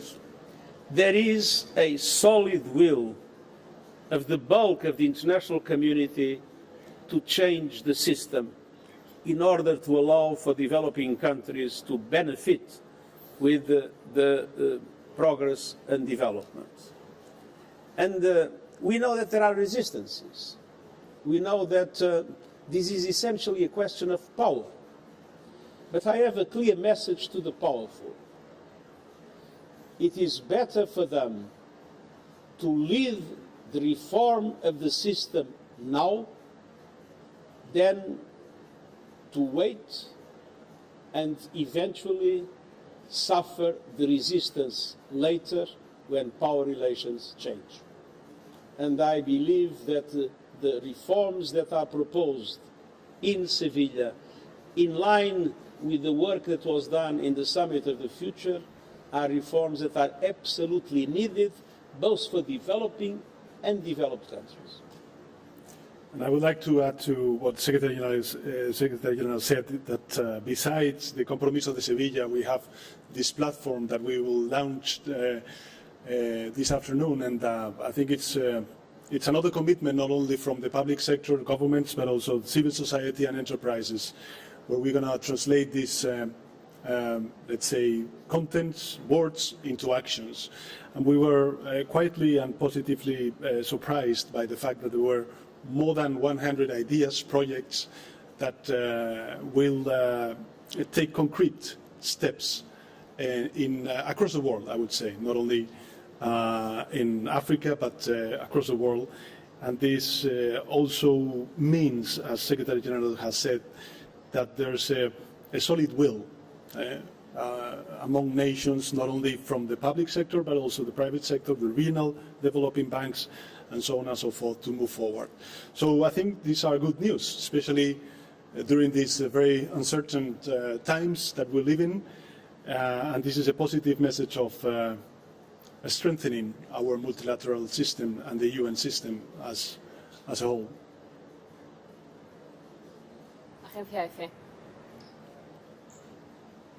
Gracias, buenas tardes para ambos. Después del golpe que ha supuesto para la cooperación la actitud de Estados Unidos, si temen que el debate que existe actualmente en torno al aumento del gasto en defensa sirva de argumento a otros países para reducir también su cooperación. En ese sentido, al presidente del Gobierno, si ratificó ayer que España cumplirá el compromiso del 0,7%, si será en la fecha prevista del 2030 o será algún año después. Will be dedicating the amount that it said by 2030, and also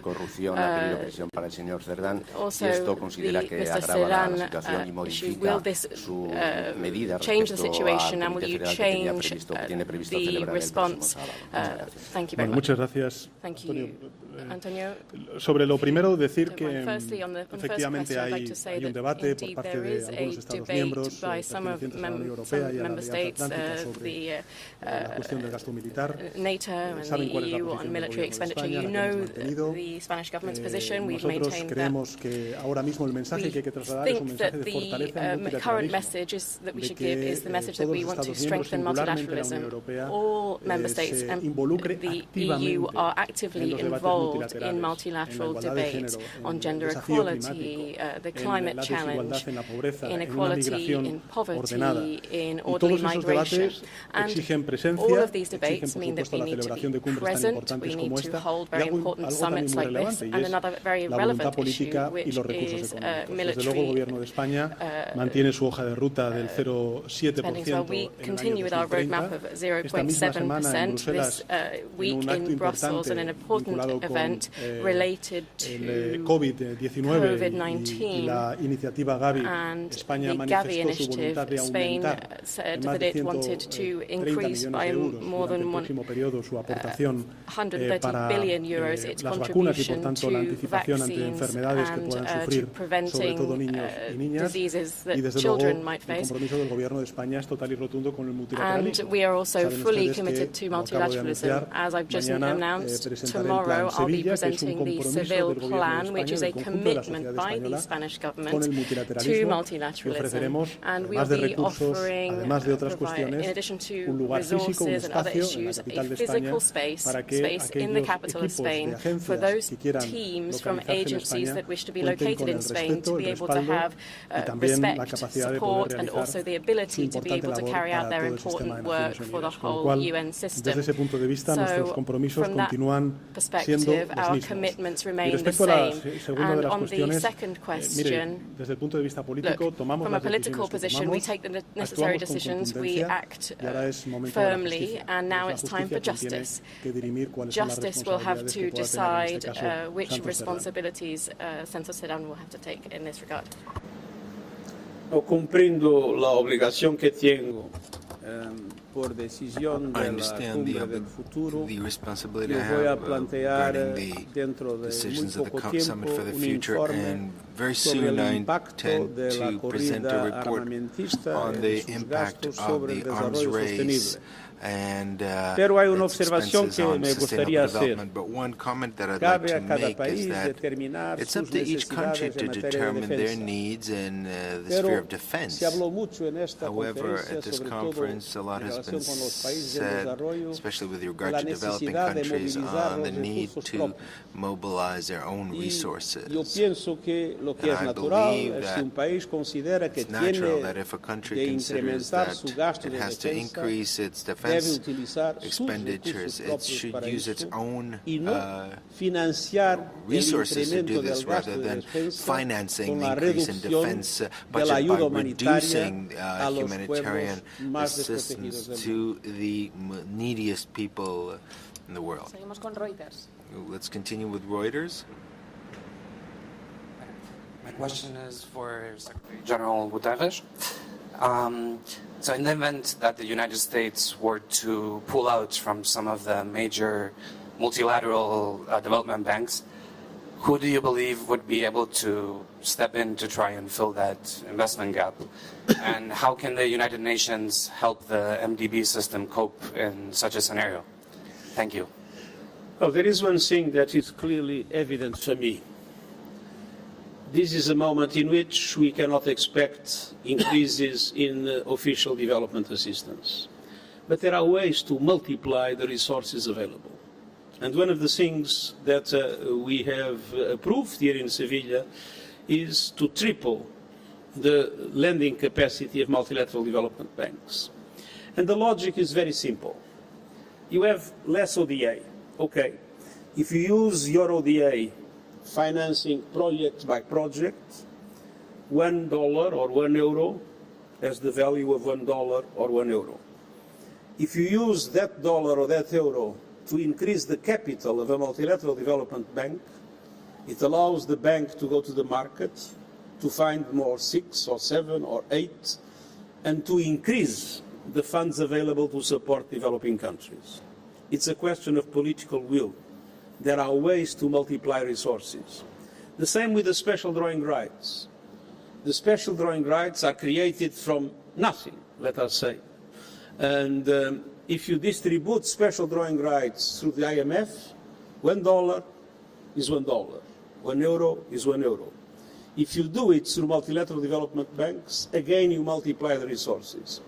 So it's time to seriously think about innovative forms of financing, to put a tax on carbon, to create levies in relation to several areas of activity, namely the impacts of maritime transportation in relation to climate change. I mean, there are many ways to multiply the resources available if we have the political will for that. And this can be done with the countries that are willing to do so. Of course, to have the United States on board would be excellent, but it can be done in any case by those willing to do so. El país. El país.